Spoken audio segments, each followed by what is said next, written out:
Even though we've been talking for like a half hour. Yeah, we're good now. What's up, everybody? Thanks for coming in to a long-awaited reunion of the IMW. Hey, well, that was a good half hour, guys. See you later. Bye. That was good, Yeah, good conversation. We're out.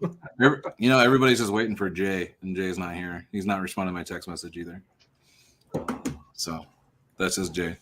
I was gonna say, I've actually been telling a couple people about the IMW lately too. I'm like, especially with the new Toxic Scout, I'm like, we were doing this shit and grinding for like last 6 years, so Jesus, you guys need to use us. Well, all right. So yeah, the hard part is what to talk about. Outback. We're supposed to be talking about Scout, right? Yeah, I mean, but like it drops in what, 4 days, right? Something like that. Yeah, 3 days, 3.5. Yeah. I'm excited that they've been changing it because considering back in 2019, I was dropping a video for what the 2020 should be and how it had been out, 5 years, 6 years at the time. And then we still got the same thing every single year until because they were dropping, they dropped Challenger in that time, Pursuit in that time, FTR, Chief again. So it was doing. They're smart. Yeah, and they're smart about how they are doing this, and I get it as a business wise, but it's like the Scout gets a lot of love, and it's been selling. They told us even in Austin, it was how many bikes they had sold for Scouts, and it's yeah, people love this setup. Yeah, I was reading somewhere where they said it was the best. I mean, it makes sense. It's the cheapest damn thing that they sell next to the EFTR, but you know, Scout's the best selling bike that they have. And I'd imagine that's the bike that gets many people into Indian. It was my first Indian. So I don't know how many of you guys was the Scout your first Indian too? Oh yeah. Yeah. So yeah, I followed you with the bobber. So okay. Yeah. So that Scout's the gateway drug to Indian. So and it's 10 years old? Almost 10 years old? Because it was 2015 the first one? Or technically in 2014? Yeah, maybe so. There was a mid-year model or something like that. I think in 14 they unveiled it at Buffalo Chick or something like that. If I remember. Yeah, they pulled it up on stage or something. Their first one was what? Chief? Yeah, Chief was their first model drop? 14? Yeah, 13 or 14 for that. I say this all the time. Oh, okay. When Indian first came out back in when players brought him back in 13 or 14, it went for me straight up. I was like, this ain't it. I rode it. I was like, it feels like a boat, the suspension and everything, but it just went for me. And then when I saw that freaking Scout Bobber rode it, I was like, this is it. This is the one. And yeah. And now I'm hooked on Chief. I love my Chief. I don't even remember where I first saw it because I watched everybody's videos. The second I saw it, I went I saw your videos, Jay's videos, and it was just over. I was crushing it. I got mine in April, so I've had mine 6 years in a week from now. Yep. I thought it was funny. I didn't realize you got yours in too.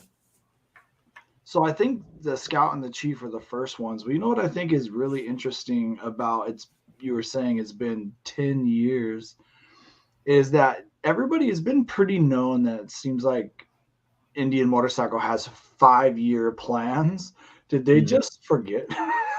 They're like, oh, that's working really good, but we got a Scout, we got a Challenger we got to roll out. Oh, we got this Chief we're going to redo. Oh, timeout. We got to do the FTR complete, because that's actually a big switch they did on year 2 of the FTR, fitment wise. Yeah. It was a big change. Oh, yeah. They changed the height and the tires and everything. And the width of the handlebars. Yeah. Yeah, I mean, those are some pretty big changes. They've already put navigation in that, that wasn't around. Yeah, that's I love that thing, man. That was a big I think that was the first time Indian really came out and was the feedback from it and changed it. Mm-hmm. Right. But no, I was gonna add on to that point. You said 10 years. when people rag on Indian, this is what gets me. You got to think about it. They've done a lot in 10 years. They released a lot of fucking bikes in 10 years. Like when you actually, I did this a while ago. If you go on Indian site, they have a bike history chart or something, and it shows how many bikes and the trim levels that they released since 13 or 14. And it's like the first year was like this many bikes. And then when you get all the way up to now, it's like this many bikes. It's like every year they just stack on and on and on. And it's like, I think that was the issue with Scout. They cooking, man. Added it takes on. Time. They cooking. Yeah. It was like the 60, the Bobber, the Rogue. They just kept adding them on, and I'm like, can you add the other features too? And I think that spiked. Yeah, 100%. We saw the FTR and like, wait, the FTR can have this stuff? Yep. Why can't we have this stuff? I agree. Or Chief, well, when they and then Chief, yeah. And we're like, you guys can. The technology's there. You're clearly doing it, but why are we not getting it? Yeah. So what would you guys would like to have on a new Scout? I know as always say cruise control. Yeah. Every bike needs cruise control. Yeah. I mean, cruise control, and if it's not on the base model like it is the FTR, it's fucking that's janky. Like, yeah, it's an upsell. It's paid $650. I'm curious. I've always been curious. Scouts ride by wire, so it's just a matter of somebody trying to retrofit FTR pieces on a Scout, but it's so expensive to try it. Yep. What's crazy with that 650 kit is somebody here at my dealer had one, and they wrecked. Like the bike just kept going, even though they let go of the throttle. No. Everything they ended up getting the bike pulled over in neutral or whatever, and kill switched, and then they pulled it off, and then didn't do it again. But that whatever that was making it do it. Wasn't it like? It's the only time I've heard that happen. MC. You have it right, Lawson? Yeah, it's MC Cruise. I haven't had any issues with it, and I've had it I put it on after Sturgis, unfortunately, so 3 or 4 years. Yeah, that's awful timing. Yeah, right. What? But I'd be curious to see. What's up, Meatball? I'd be curious. No, I'd be curious to know if they installed it themselves or if they had a professional do it and it just went sideways or something. Yeah, if they just crossed a wire somewhere or some shit. Yeah. Yeah, it seemed the book that they sent me was like this thick to do it. Because basically you'll pull like a little harness apart and you splice in another wire, like everything, there's no soldering or anything like that. Okay. But there's a lot of like just pulling pins out here and there. And the first time I did it, I actually lost throttle. So I had to go back the next day after spending all day doing it. It's basically one wire switched in the harness with another. But oh my goodness. Yeah. But everything else, like the cruise control will not activate unless you've at least pulled your brake or your clutch in once. And then after that, like you can turn it on, but it won't do anything till you've touched your brakes or your front brake or clutch. So interesting. The safety stuff's there. I wonder if they had one of the earlier ones or something. Yeah, that could be. I was like, that's the only time I've heard anything bad about it. Yeah. I need to go up and see if I can buy it off them for a couple of bucks. That's crazy. All the work that you did to go get cruise control. It's like, this is how bad we want it. Like, yeah. So how often do you guys use cruise control? I only use it when like long distance, or if I'm trying to warm up my hands or something. Like that's about it. Yeah, I use it a lot when I'm on interstate for sure.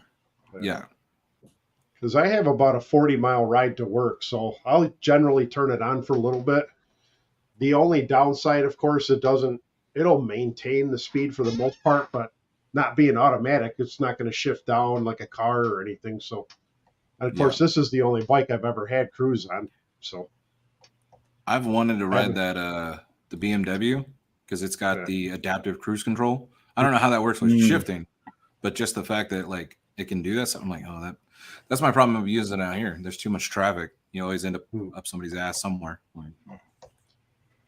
I actually rode the BMW. It was all right. I mean, it worked just how you wanted it to. You know what I mean? You're coming up on somebody that slows you down, whatever. So. Yeah, that'd be cool. I have the main one. So I like torque, and so I hope the new Scout has a torquier motor. Like I keep saying, take that FTR motor because I love the FTR. I'm a huge fan of it, and put that bad boy in there. I wouldn't be mad at that. Yeah. That could explain the rumors on the tuning. That could explain the tuning because it's the rumors that I've heard that it's bigger, but the horsepower numbers are not drastically different. But FTR is bigger, and the horsepower is not drastically different, but the torque is drastically different. Huh.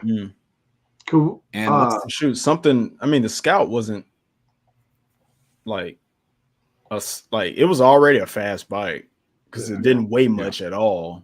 So if they're adding more torque, it's gonna be pretty. It's gonna be pretty interesting.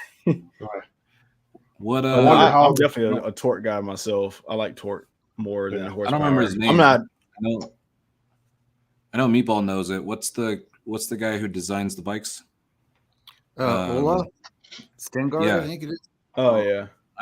I know he had found a comment. The dude said it's going to be doing wheelies, no problem. No, he actually on a Scout. He said on the new one. Jeez. Yeah, he left the comment, so it's on him. Like, That's I'm guessing he's weird, talking man. about the sportier version. I'm sure he's not talking about the other ones, but that wheelbase just seems. Well, I guess they're wheeling Chiefs and baggers and stuff. So I mean, you got to add some torque though. So that's that makes me happy. I mean, I'm all for it. Like, hey, if it gets more people on Scouts, then hell, let's go for it. Yeah, I'm sure if they're adding the same stuff they have on the Chief, or at least similar, they'll probably have like a sport mode. Maybe I don't know. I don't know if they'll do as many modes. Makes sense. He was replying to Country Grammar. You'll dig this. Dig it the most. Made to wheelie. It's made to wheelie. Maybe they have like a sports Scout. Yeah. Well, from that one that we're like seeing in the teaser with the gold forks, it's got to be something like the Sport Chief, and people are doing all kinds of crazy shit with that. So by the teasers, it looks like they're all like I thought when this first started, it was just going to be like a new Scout Rogue or Sport Scout or whatever. But by the teaser, it looks like it's going to be a whole lineup. Isn't that what you guys see too? That's what my assumption. That's what I saw. That's what I'm thinking. Go ahead. You're good. No, you're good. Oh, I was gonna say I saw on Instagram Indian responded to somebody where they said something like, "What, another new set of trims?" And they said no, all new lineup. So in that case, like you said, it's I guess different versions of whatever it is. Yeah. I had a comment today. They said their dealer said 5 new bikes I guess in the same line. And I'm like, I think that dealer's saying a lot more shit than they're supposed to, but because they're teasing the hell out of us right now. I think they've done a pretty good job with the teaser, actually. Yeah, I agree. Yeah, I agree. The teasers have been great. They're starting to get a little bit more cinematic. Had us slowing it down and yeah. I didn't realize that the editor just went a little like, okay, gold forks. Okay, we got Chief risers. Okay, we got drop down mirrors on the shadows, and I was like, all right, yeah. So what it looks like, if we're going off what's in that picture, it looks like a mini Sport Chief, just off the front end. Yeah, I would guess it's got the windshield. It looks like it had a chrome gas cap, and it looks like it had upside inverted forks. And if those gold forks and the way Indian works, I bet they're the same off the FTR. Interesting. Okay. Yeah, I'm looking at the. Yeah, I can see that. I could totally see. The right up there. I'm looking at the picture that we shared the other day where they're coming across the desert directly at us. There's definitely 2 different style of forks. So Yeah, it you can looks get like they that, have and like then the standard in the sport. Yeah. you can see the lower handlebars like a bobber, Yep. and then the two taller ones, a windshield, and then you can see chrome mirrors on the two back bikes. So there's definitely a lot So that that's they're probably showing like us, a Chrome is probably what, like a limited kind Yeah. of or thing. like the Like you regular got like, Scout. Yeah, yeah. Or drop like, down I we're guess probably a getting like Chrome the version. Rogue, the bobber, and then whatever this new bike is. Super Sport One- Chief or Scout thing. Yeah. Yeah. I think the biggest thing for me is, and I think the biggest question we're gonna get for everybody is how much of this new bike is gonna be backwards compatible with old Scouts. Everyone's gonna Mhm. ask that, and I feel like nothing's gonna be. Right. I feel like we're not gonna get that answer. Like, can whatever's on this thing work on the old ones? Like, Oops. can I take the seat off the new one and put it on the old one? No. Okay, I think What? that'll work, and the FTR forks will work, and then that's about it. Because that's what we did with the freaking Chief when they came out with Sport Chief. That was the biggest question. Like, what would it take to turn a regular Chief into a Sport Chief? And it was like, well, you can do it, but it's going to cost you $7,000. Yeah. That and from what I was told, the degree is actually different. So over their like million mile testing, like bullshit they do, that it could cause damage to a regular Chief frame because of that one little bit of a difference. What? Yeah, Or not, that was. maybe not It's the same frame though. Triple tree, maybe. They said the neck was just the little difference there. Changed the whole thing because I asked. He could That's be lying to me just so they wild. don't change shit. No, I believe him. I believe it. Was it Cole? I think it was Cole. He doesn't work with them anymore, but that was the difference because I was like, looks like I can switch everything over. He said that one little. He said it might not ever happen or cause any damage, but when they do their testing, they can see like, oh, maybe one bike out of 1,000 or some shit did it, so they'll automatically just say that. Yeah, I mean that's them covering, but no, that's good to know though. But because like you have to change the upper and lower triple, the forks, the wheel, it's so much. But I mean, as if you got pockets that deep, go for it. Yeah, at that point you're like, I could have just traded this thing in. Just trade it in. Mine was already There's done when they people dropped out there, like the frame. And I'm like, oh, damn it. Yeah, Nathan, the guy that has my first Chief, he put the Challenger front end on Chief. He went crazy with that thing. Yeah, he finally got it done, but it was not just I got the Sport Chief. I can't remember what the roadblock was, but it was not a straightforward swap. I think he ran into an issue with the upper triple, but anyway, not to get too far off, I would be very curious to know how much of that stuff is backwards compatible, if anything. Like if you had a regular Scout, could you take those inverted forks and somehow hodgepodge it and put it on? Could you? Probably not. I mean, I'm sure you could, but it's not going to ride like it's supposed to, I bet. Yeah, I think it changes a few things just because the diameter or length of it or something like that. Because I feel a couple people in Germany, like or not Germany, but Europe, they've gone crazy with some of these bikes. They fully chopped out the Chief and made it a hardtail, and they did all kinds of shit with these. Like full purple, like old school paint. Like that thing is gnarly. Yeah, one day I would love somebody did an FTR front. Somebody did an FTR front on one of them. I just don't remember. It was on a Rogue or something like that. FTR front end? Yeah. Oh wow. I'll tell you what though. That's even though the Scout Rogue was, I feel like it was partially a parts bin bike. It was easily one of the best handling Scouts. Oh yeah, I love the way it handled. With me. I love that fucking bike. I loved it. Just that difference in the wheel. Like bike. The owner of my dealership took one off for the demo truck, and he's like, "Holy shit!" Because he went from one to like bobber to that, and he's like, "Am I crazy?" And then I did it, and I was like, "No, dude, this is way different." That wheel, that front wheel set, man. Like when I rode it, I was like, "It's not just." I mean, it looks like a parts bin bike. It's like they just slapped a fairing on it and said, "All right, here we go, new bike." Yeah, But, that and the no, bigger that front, thing- the wheel to look the same. I wanted to buy Yeah. that wheel after that. I just don't know which way I'm going with the bike.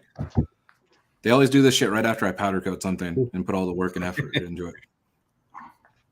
I actually bought it, so Huh. Right? Yeah. The Yeah, Scout but I you do Road. got have one of a them road. shit Didn't you tires. say you bought it for your wife and she didn't want it or something? Or she Yeah. wasn't. You found out she wasn't as interested in riding. Yeah, so we bought it and she started riding it, and yeah, we had a pretty bad wobble, like a speed wobble, but at all speeds. And it It's a kind of fucking freaked tire, her man. out. Yeah, it kind of freaked her out, and now she's like over it. Like 100%. So I don't know if you guys had seen this, but the Michelin had a big bad batch of tires. So the Challenger and the Robes were getting that real bad. I had people out here complaining, and the dealers didn't know what to do. And I was like, I know what to do. Your dealer just sucks. I have 2 bad dealers out here that are owned by Harley. So You not know, Harley, but a Harley dealer owner. something I also think is cool. A lot of Harleys right now are coming with custom ride modes, so you can alter your own engine braking, how much you want of that. You know, I think that would be kind of cool to see Indian, you know, take that technology and put it in new bikes, especially a small bike like. I would assume the Scout's going to be about the same size, right? I mean, that's I would think similar. they're known if not maybe for. a hair bigger. Yeah. And You so got to if keep something they- smaller than the Chief because that was the Yeah. whole point. Yeah. but it'd be kind of cool to maybe be able to mess with engine braking and stuff. But yeah, my thing is if this will be the interesting part. Right now, you can get a Scout 60 for like Yeah. $9,000. Is it? Yeah. What is it going to cost if you're adding all this tech? Let's just pretend they threw the FTR motor in there. You know, I mean, it's like, might as well get a Chief, a new Yeah. Chief. I don't know. You know, we thought that on the Sport Chief too, and the Sport Chief came in right with the Chiefs, which was shocking. I agree with that, by the way, because I was like, oh, this is a $20,000 bike all day, and they're what, $18,000, which doesn't sound like 18,900, much. I But think. 10% less than I thought. How much is a Sportster S? 17 grand. Is it So 17? they got to come in under that for I sure. think. Let me see. Oh, what's the Somebody else other asked me one? this question. The Night. What's the other Sportster? Not the The Sportster. Nightster? Nightster. No, Night- yeah, Nightster. 17. Sorry, yeah, it's 17 grand. But the Nightster 975. That one's 17. No, that was like 15. So that's probably where you want to. The Scout's going to compete with. Yeah. That's a bike that I liked a lot. Actually. Yeah, you rode that one, right? Yeah, it's 15. Yeah.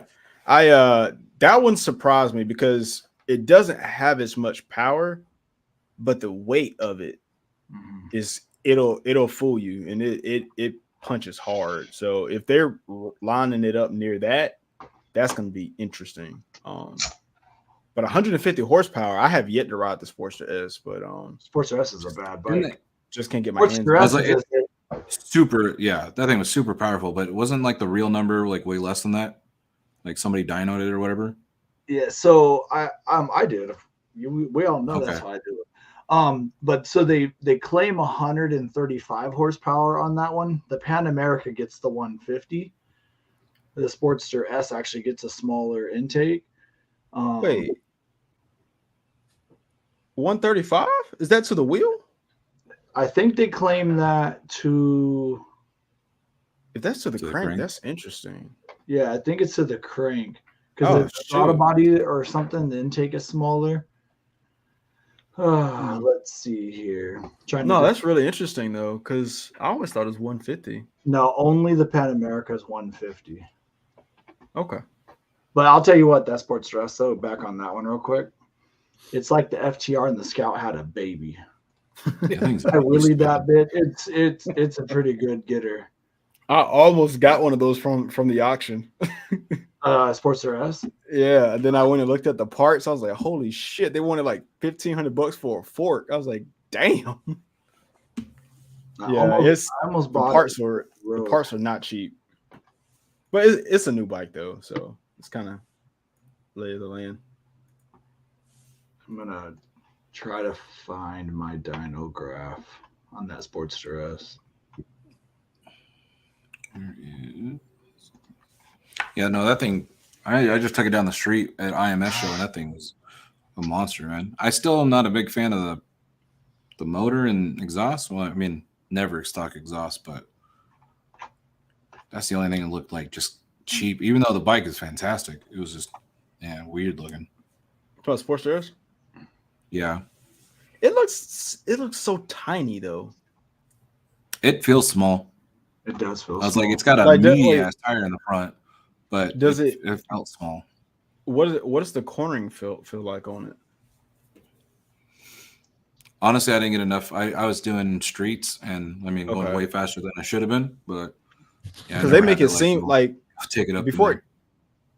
Okay, well, before it came out, they had it on like the track and stuff. So I don't know if they were like, it was not track focused, you know what I mean? But it was like, hey, it can corner. But I was gonna. Somebody said, Ken said, Indians should lower the prices for affordability for the fans of American motorcycles. Harley is way too expensive. Don't count on it, man. Yeah. At least Don't count on it. no, yeah, not at all. I know I get a lot of that from other countries, so there's a lot of issues with that too. Yeah, especially Canada. So I would ask the Canadian, but he's not here. not trying to hack this too much, but I just wanted to tell you. So no, go for it, dude. to the wheel, the Sportster S had 116 horsepower and 88 feet-pounds of torque. And that's to the wheel. That's on the wheel, yeah. Okay, so yeah, that's like you said, like 135. You what, 10%, 15% loss or whatever? Yeah, something like that. That's not bad. It's not bad. It's not bad. Not bad. It's No, because but what does it weigh? Like 500 pounds? Are you on Something it? Yeah, I mean, but this is where I think Indian motorcycle has to compete with. 502. You know? Fucking nuts. So yeah, I don't know, man. I think that these are like, but man, I actually thought it would be higher. So that's kind of nice because what is a stock Scout? Anybody ever put theirs on a dyno? It's supposed to be 100 to the crank, and then So probably about 85 then.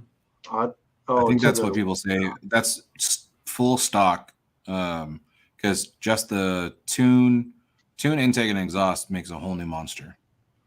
If I remember right, it pushes close to 110.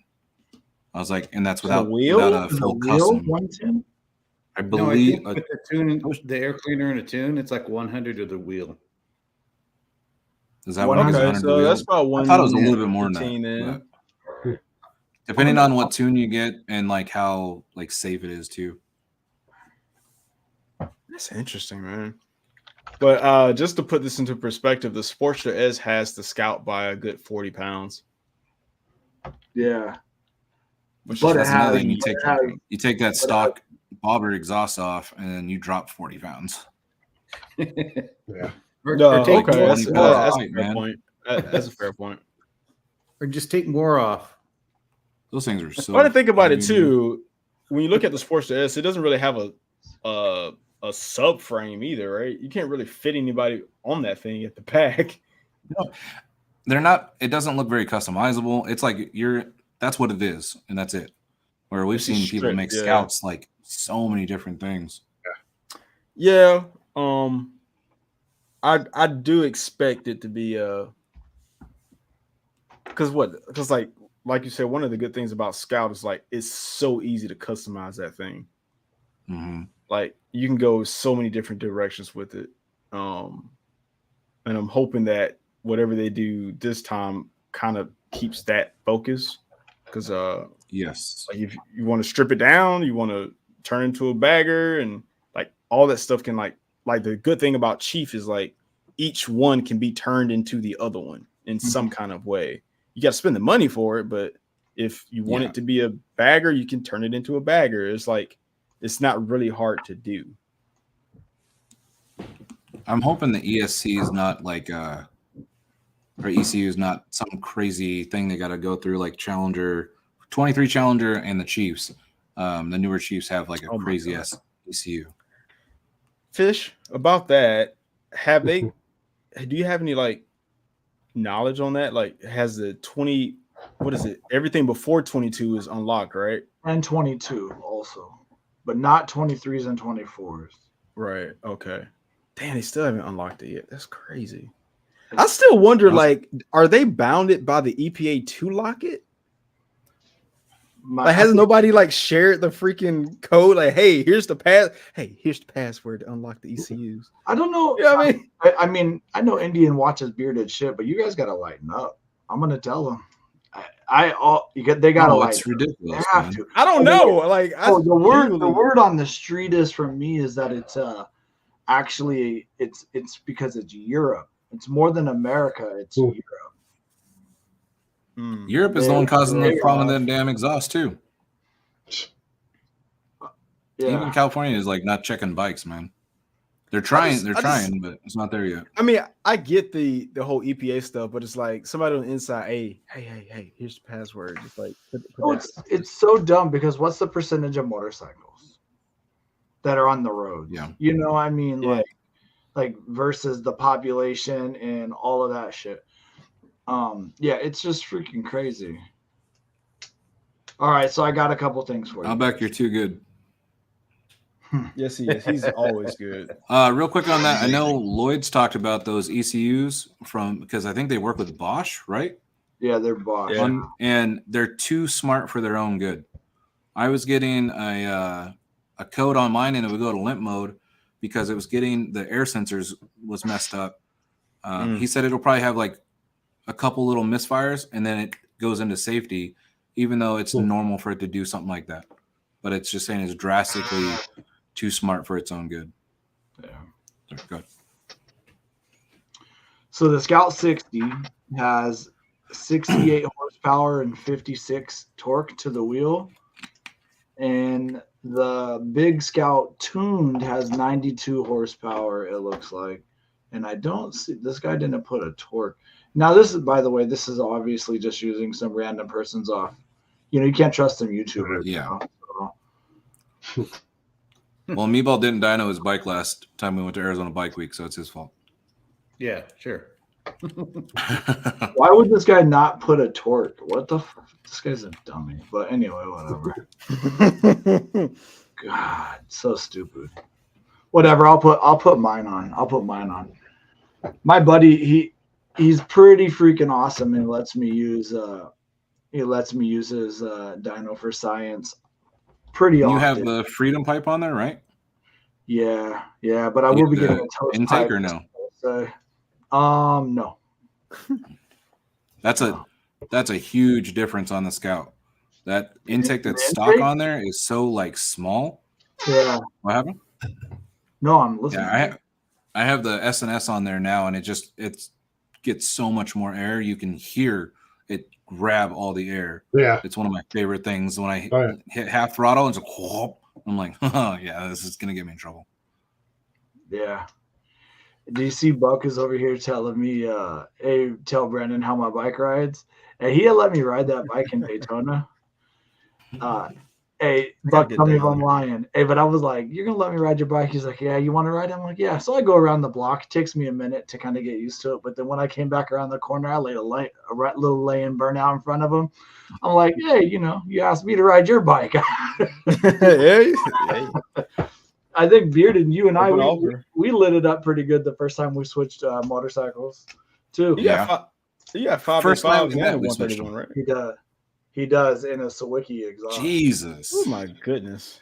Yeah, I remember the 131. I just didn't know if I guess you got the 116. I think he has a 116 in his, but he has the big cams and the Sawicki.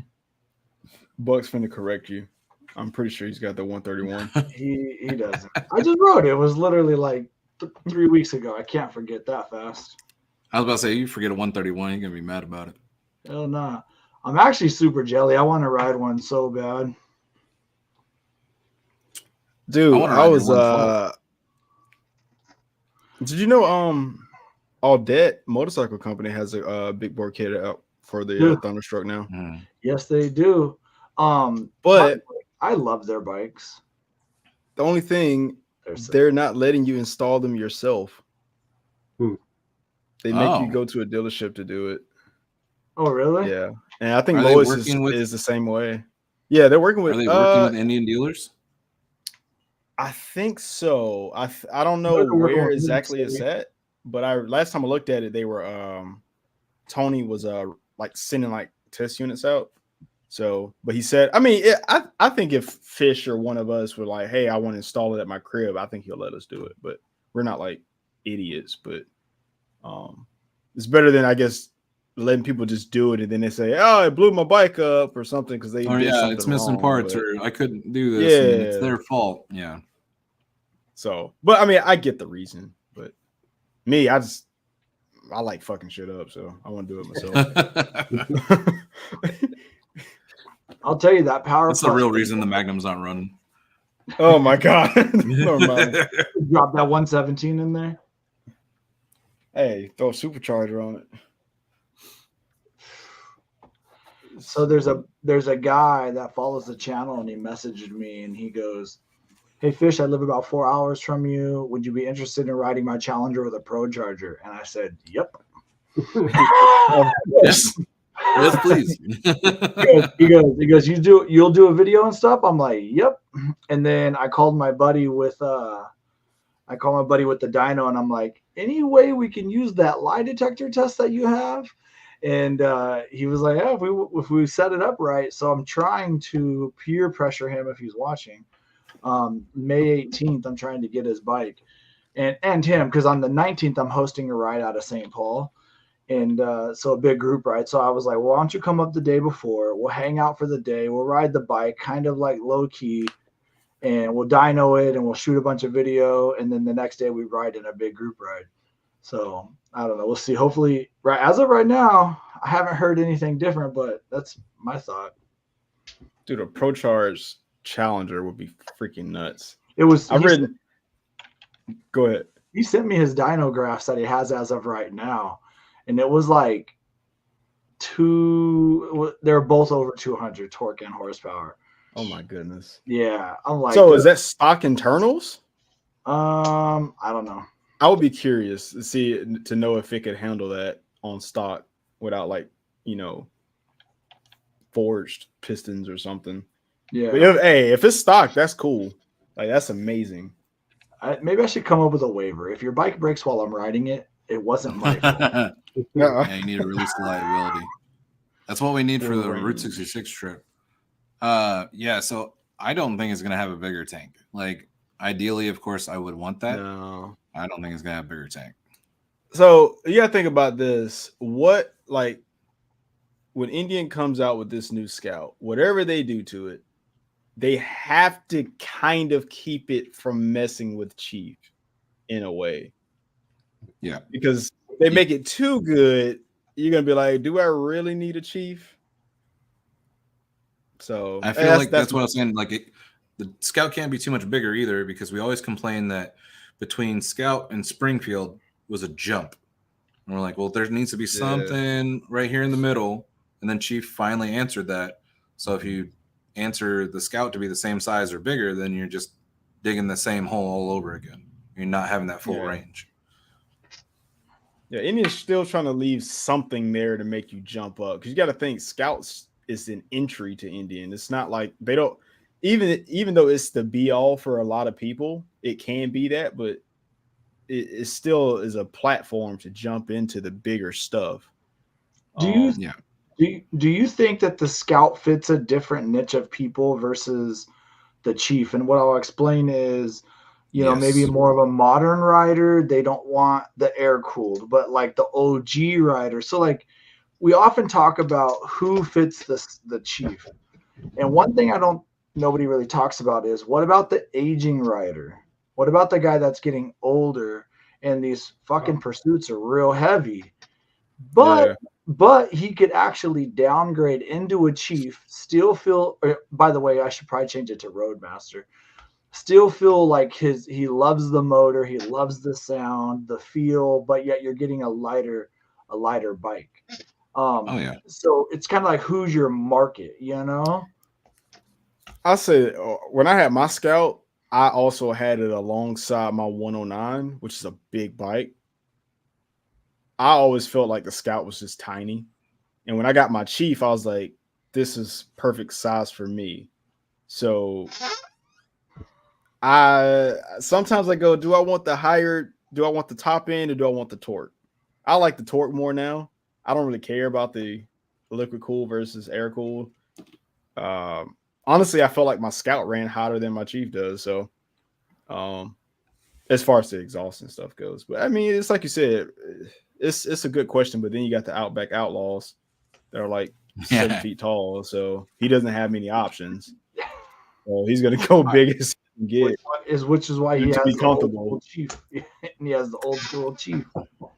Some of the new riders, I don't think they're necessarily looking at liquid cooled versus air cooled, but there is that I like agree. it's new, it's modern, and then the Chiefs getting some of us that are like customizing it and want that. We got Meatball's cams and that throaty sound, and we want that like aggressiveness and old school vibe that it puts off with the modern touch. Where the Scout's going to have more modern touch, and those guys running like through LA, bar hopping, stuff like that. That all makes way more sense. Bruh, the majority of people that bought Scouts bought them because they look good. That's why they bought the Scout Barber. They didn't care about none of that. That's why I bought it.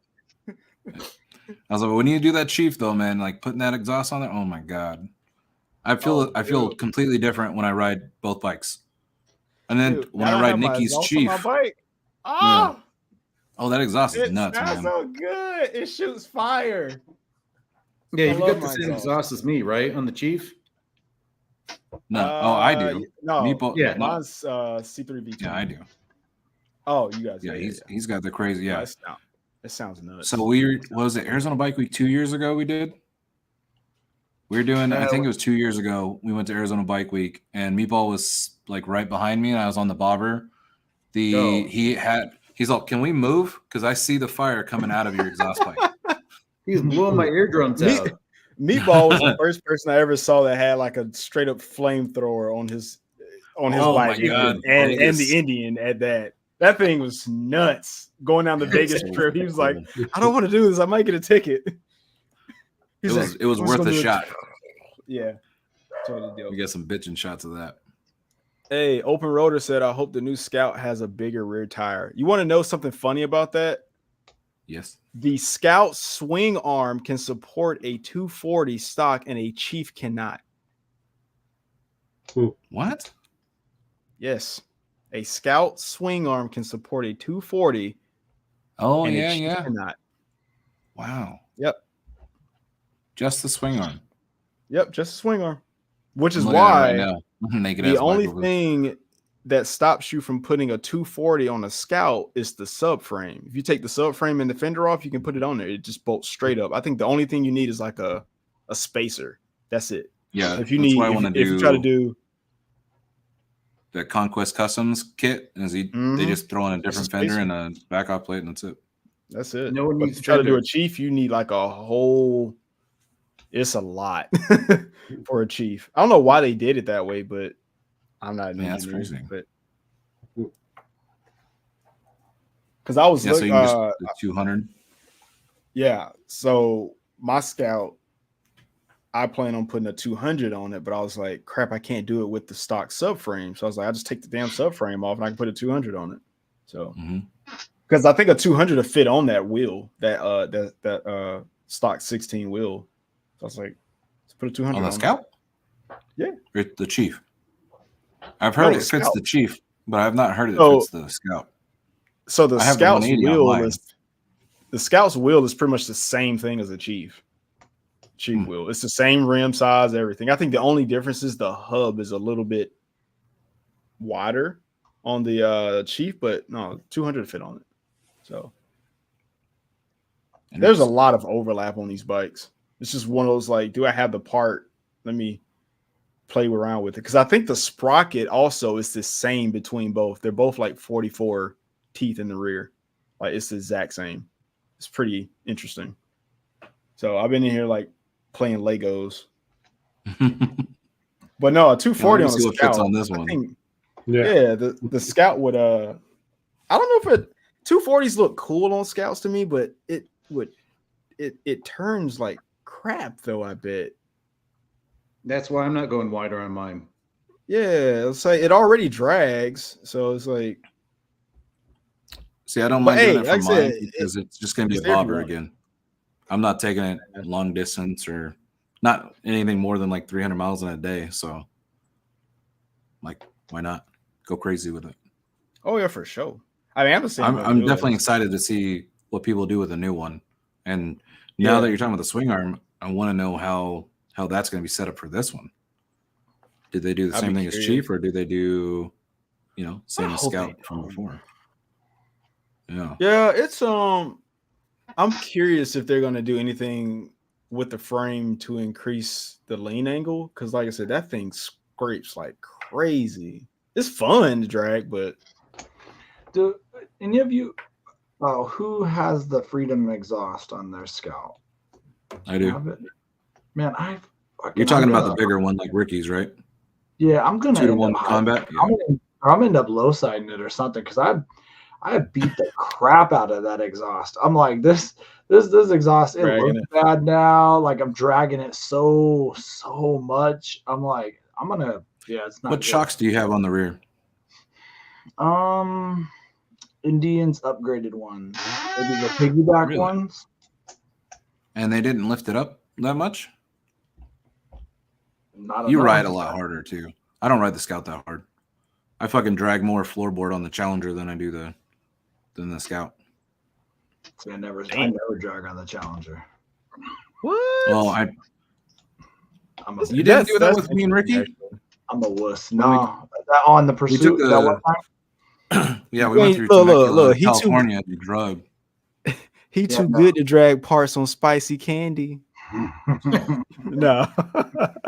Hey, she likes to be nipped and scratched. No, so so this is what it was. I pushed out that time with you and Ricky is I had that Pursuit brand new from Indian and I had to ride it back to Minnesota and I just had this weird feeling that I was gonna like get in an accident or wreck or do something stupid on this media bike. And so Bearded and Ricky like they just like through Temecula. Hey, I was on mine. You were on your own, right? And I brought mine to go do that. And so I punked out. I said I'll meet you guys up there. So Ricky rides fucking hard, dude. Ricky's a good rider. I've never ridden with Ricky. Dude, he fucking hates the freeway. I'm not lucky enough to He drags all through the corners, hates the freeway. We got on the freeway. I was like, come to my house. You got to see the bobber, after all this time. And then you can tell he's like, just wanted to fall asleep. He hated the freeway so much. Wait, you're saying Ricky rides nuts? When we were riding together in Cali, you were freaking flogging that damn bobber like it was a sport bike. That's different. That was different. It was fucking. I have video of this. It was hot. 2019. Yeah. If you remember, we got to Beaumont and I said, look, you guys can follow the Malibu. Nikki's driving the Malibu and we'll get to the Palm Springs, but I'm fucking done. I'm done being in this heat and I'm lighting it up. And then that dude tried to race me the second we got on the freeway. Yeah, that was. But Canadians kept up, except for Kevin. I think Kevin's the only one that followed. Oh yeah, he was almost out of gas. He's like, I'm done. He's out of gas every time he gets on the freeway. Yeah. Oh my god! I was going to ask you though, since Fish mentioned the media bike, when you got the FTR, were you afraid of wrecking it or something because it was a media bike? Oh, yeah. I mean, still, it's right there. I almost dropped it the other day just moving it. It's yours. 6 months. That's what I said. I said, you guys forget about it. I'm going to forget about it. The only thing is, I might trade it for the new Scout. I already hit him up, but we'll see what happens. Oh, sweet. Fun story. I had that Pursuit after I left California and I rode to Minnesota and I called them or they called me or something. And they said, hey, you can keep that Pursuit a little longer. I'm like, awesome. All of a sudden, 2 weeks later, they call me back. They're like, we need that Pursuit tomorrow. And I'm like, okay. Well, that was, but it was going to corporate. So correct. But you want to know what it was who's the VP in charge of racing? I'm drawing a complete blank right now. what's his name? No idea. Ooh, I don't know that one. Anyway, it doesn't matter. He wanted the bike so he could ride it to Wisconsin for the races. I thought that was pretty cool. I'm like, It was cool. yeah, I was like, oh, the fucking VP of Indian Motorcycle, he wants his press bike so he could ride the new one to the races like 5.5 hours or 5 hours away.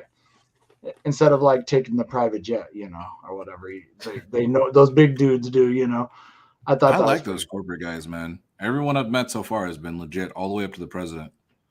Yeah. Same. Like I don't know if I met VP of racing, but like everybody's been legit. You definitely have, for sure. Yeah, they're just like regular people. Nice When dudes, people man. when they say like they're stupid and what are they thinking when they make these bikes, I'm like, dude, they're regular freaking people. They're just Yeah. regular people making bikes. That's just regular people. I met Gary the president Super in nice. Sturgis, and his face when I told him I had 20,000 miles on a bobber, he was like, "You did what?" I was like, "Yeah, I ride the shit out of it." You're supposed to upgrade. Yeah, I did. I just didn't sell the damn thing. I mean, it could be like freaking Moto Scout. What he has like 60,000 on his Scout or something. Yeah, he's such a nice like, dude. yeah, Good he's like dude. 60,000 at least on his Scout. He's like, I'm not getting another one. This thing's perfect. Yeah, he's not wrong. And when It's a and when bitchin' people bike. and that's the point. They have to make it good enough for you to like it, but also make it Mhm. not too good enough to make you not want to chief. So, but then you have those people that are just like, yeah, no, this is perfect. I was surprised I went bagger so fast. I remember getting the bobber. I'm like, I don't need all that. 2 years later, a fucking Challenger going to Sturgis. So You want to know the power of this bike that they're coming out with. So by the hints, it looks like they're doing everything they did at the Chief. It looks like there's going to be a Tour Scout, maybe called a Super Scout. I don't know, right? All the different, a Rogue, or no, there's already a Scout Rogue, like a Sport Chief, Sport Scout, all this stuff. The really benefit of this is if people will trade in their Scouts for new Scouts. The reason why is it will flood the market with used bikes, allowing people in at a lesser price into the market. So yeah, I know we talk about money a little bit. that's a good idea. And that's the biggest benefit of something like this is that all these scout guys that aren't scout guys, like all the Picassos or Beardeds or whoever, if you guys are willing to trade your scouts in for these new scouts, it allows people into Indian Motorcycle for way less money. Yeah, I like that. And I agree. either that or they're running the Yamaha. I mean, there's nothing about that. And Harley Davidson's done the same thing, where the entry level motorcycle to Harley Davidson is a used Harley Davidson. You can't afford really any of their new stuff. And Scout has kind of been like that. It's been that entry level of value, like if you get a 60. But this provides something, even if the price of the new ones are a little bit more, if people will trade in their old Scouts. I don't know. That was weird. No, I like that take a lot, dude. That makes a lot of sense. My only thing about that strategy, though, I have to think about it in a different way to kind of like make it go, okay, it makes sense to me. It's like if everybody's trading their bikes in, what makes them want to go and get a new one if they can? Because they want you to go get a new one, though. Right. They want you to trade in your bike and get a new one. So that's where let's just People that are not ready. Yeah. Yeah. So the people that are not ready Especially when for a new one. Well, I guess they're trading them into the dealership, so the dealership is still making money off of it, right? Yeah, and it's just an introduction to the brand. And if it's anything like my dealers kept me around where I'm happy and they're like family, and one of them is going to be my neighbor again. So I was like, that's where it's good. There's some dealers that will throw all of it away. That I've been to, I don't know how many Harley dealers, and not just Harley dealers, a couple Indian dealers, where the vibe is like, nope, I don't want to fucking be here. And I've actually asked people in corporate, who can I report dealers to? I was like, because if they're not up to snuff, Indian has shut people down that didn't handle their shit right. And I was like, that's what we need. And there's a bunch of bad ones out there. So Yeah, somebody said interest rates is too high right now. Yeah, interest rates I think are like 8% right now. That's crazy. Yeah. For, Except if you have no back but loan. if you have a paid off scout and you get $8,000 for a scout, and a new scout is, I don't know, let's just say 13, 14, 15 grand. You're only financing $6,000 ish. Bro, wait. What did you say? 13, 14, 15 for us? Oh my goodness. Well, I'm only thinking For a new because scout? right now You're the saying Scout new? 60s. I was saying that's new, yeah. Because right now, Bro, I paid 12 for my scout out the door. right, with no Inflation. tech. That was 6 I'm years saying- ago. I know. I'm just. Yeah, I'm saying if I want the And in FTR, California, they cost more too. listen, if I want the FTR motor and I That's want expensive. navigation and I want cruise control, Oh and yeah. I want, You're gonna they're pay not. for it. I mean, but it has to be cheaper than the Chiefs, so that's why I picked those numbers. Yeah, It's gonna be interesting. I think I was so worried about Sport Chief, man. if they're adding all of that, there's no way it's gonna have unless you mean like a base chief, because a base chief is what 15. 15.9. 14.9. So You said there, 14. so use that number. So same thing as that, so- but look at the FTR. Oh. The FTR has a good base model, and then they have all the fancy stuff to push you up, and then they have the fancy model with the gold forks to push you up and more. So you can end up at like Yeah. 19 grand for the top one, but 14, 15 grand for the base model. So you're gonna Okay. have a top of the line scout probably in that chief range for sure. Yeah. 100%. All before taxes. So, God. so this is how we'll know. The Nightster is 12 grand starting. The Nightster Special is 13.5, and the Sportster S is 17. So let's be honest. That's really what they care about.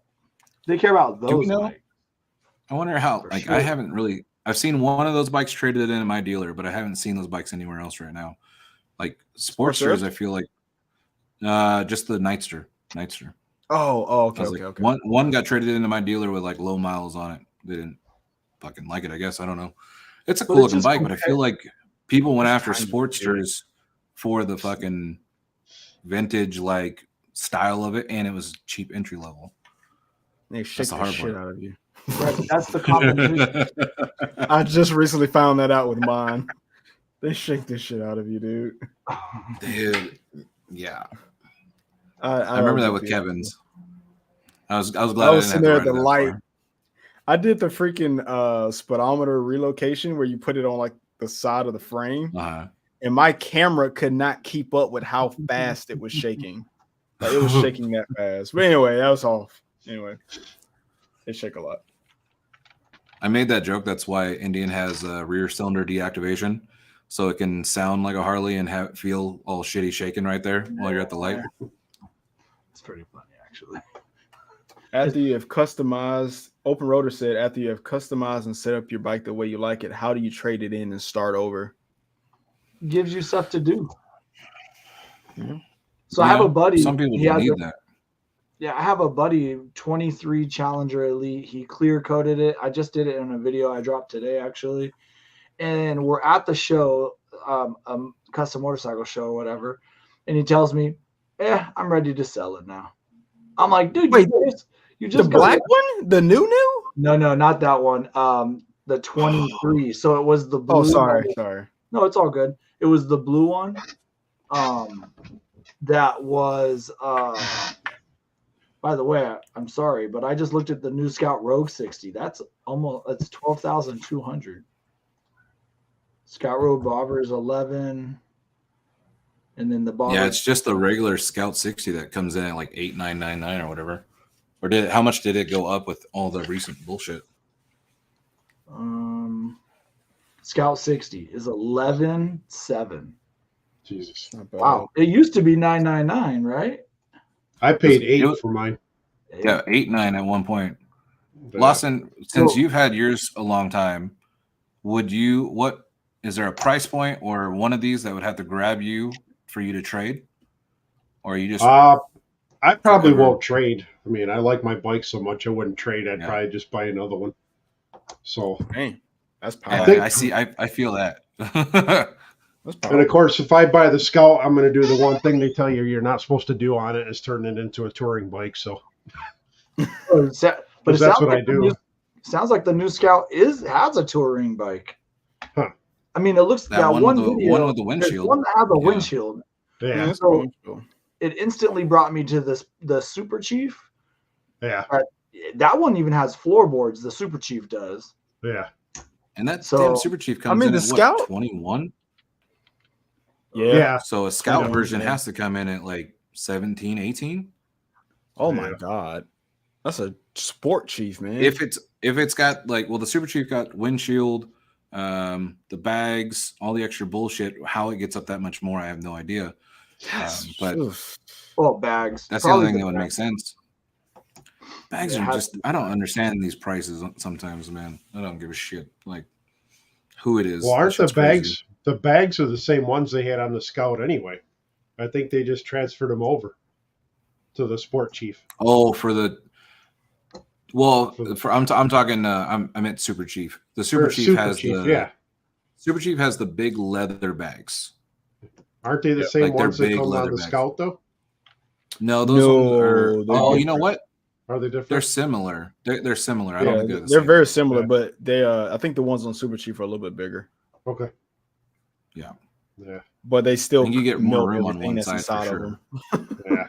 I don't care for those at all.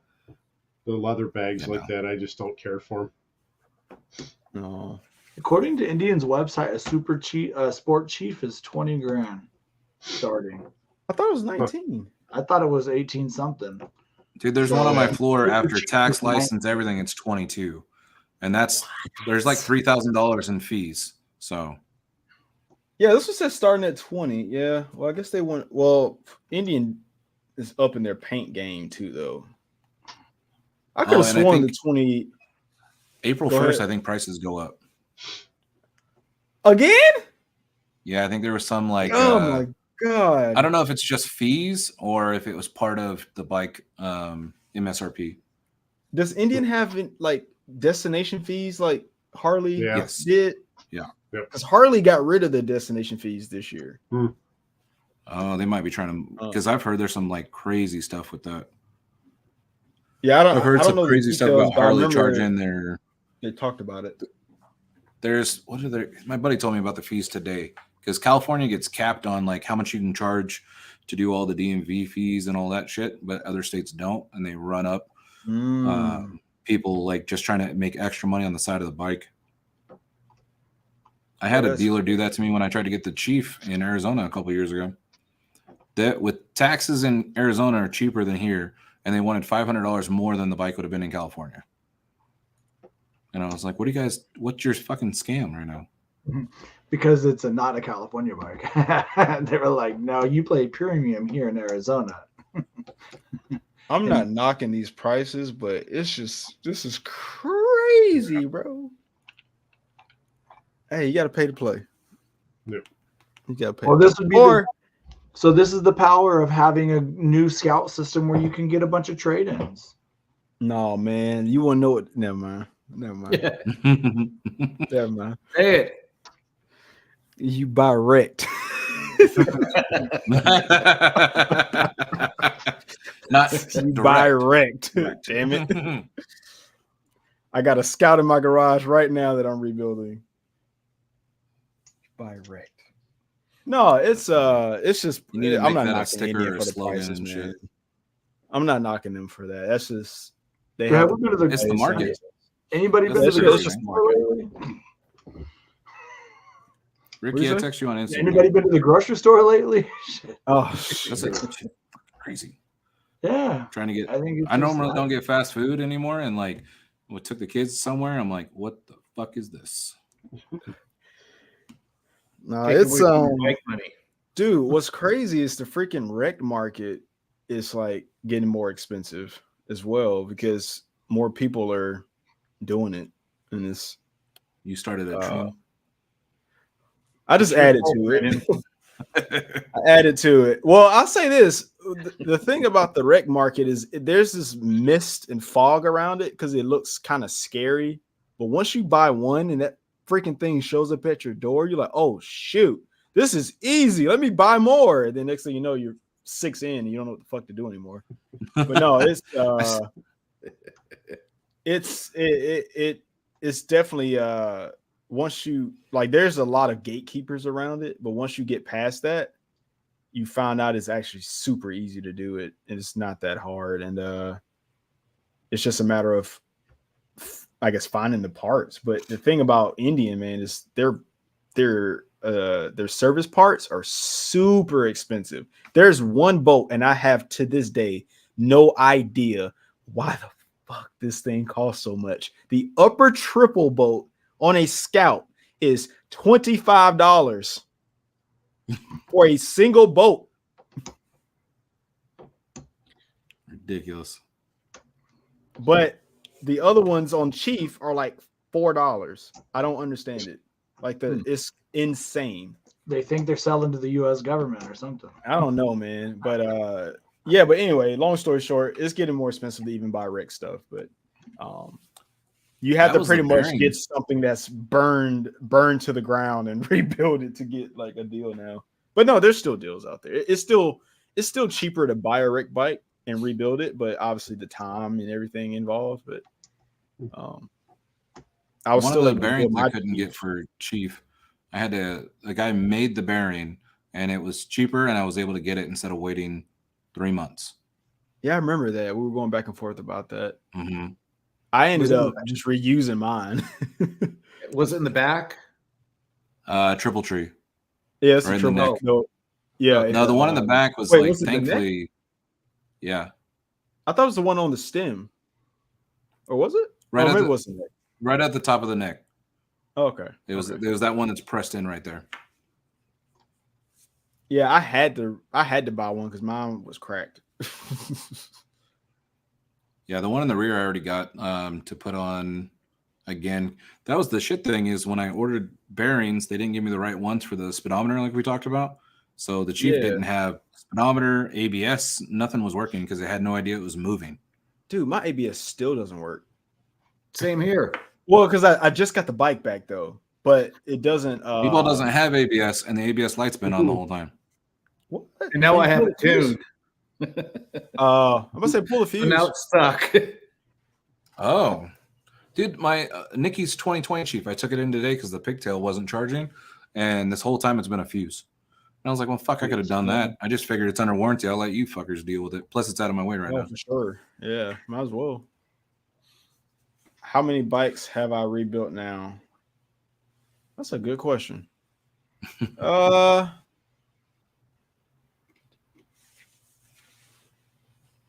you count the FTR, that I did for a friend, that was interesting actually. That dude wrecked his FTR. The dealership wanted $10,000. And it was great. It had little scratches and stuff here and there, but we fixed it for like $350 and had no frame damage, nothing. It was just like the seat. Like when you look at the insurance stuff, if there's a little stain on the seat, they mark it off to be like replaced. It's the silliest thing. But yeah, he had like $6,000 in labor, $4,000 in parts or something like that.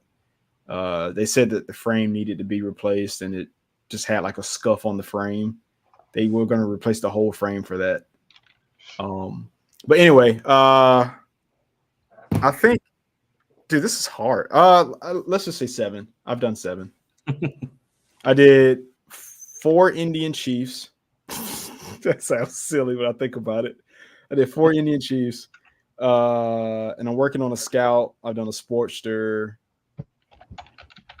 And I've done the FTR. Yeah, so I think like 7. My goal is I saw you're like, I bought 6 Indians, and I was like, well, that's fuck. I have 4, but at least I kept them. Like, well, technically it's 7 if you want that frame, that blank frame I bought. True. Jay, you were an hour and 9 minutes late, sir. Well, there's shoot. There's some there's some family stuff going on. It is what it is. Oh yeah. But my apologies. I know I missed probably everything there. You totally did. We're with just shooting the shit, upset, man. man. Oh, man. Two different perspectives. He's mad. Fashionably I'm late, mad. as He's they not say. mad. No, it's good to see you, man. It's been a while. Yeah, you guys too. You guys too. This is awesome. I was telling them we got to come up to Canada just to find your ass, so that way we can make sure you're good. Well, you guys are all in landscape mode. Let me change this up here. Why is that? There you go. There you I'm so unprepared here. We'll take That's it. you make it Either seem way. like we're prepared. Not obvious. Let's go with that. We'll take cell phone, Jay. It's okay. It works. Yeah. Yeah, no, just some stuff came up and I was all set up. And then, anyways, what are you going to do? What are you going to do? Anyways, Wait how for are you. you guys? We are good, man. Yeah, man. Just talking about I will gladly take anyone who wants to come up. We got some stuff to see. Yeah. I was talking next year. I was like, Canada would be the one next year. Plus, I got to go touch foot in Alaska. So you got to let me know if that's easy to do going past you. Well, I mean, easy's Nope. easy's a relative term. We should talk to well, Billy did it, right? He went from where's he in Oklahoma up to Alaska. I was like, I just got to touch foot in there. After June, I've been in every state except for Alaska. That is wow. that's an accomplishment. If Yeah, I you was go to like, I just Alaska, gotta- you have to go to Dead Horse. Dude, we tried getting Fish and I tried getting Indian to let us take bikes to go through. What was that road in Alaska? Yeah, Dalton Highway. Yeah, It's about the I one see. road in and out. No, this one goes to the Arctic Ocean. Oh, okay. Yeah, they It was kind of gnarly, just man. ghosted us on that good idea. Yeah. I think But we I'm were still- on the pursuit shoot, and you're like, "Can we take a couple of these and just go do that?"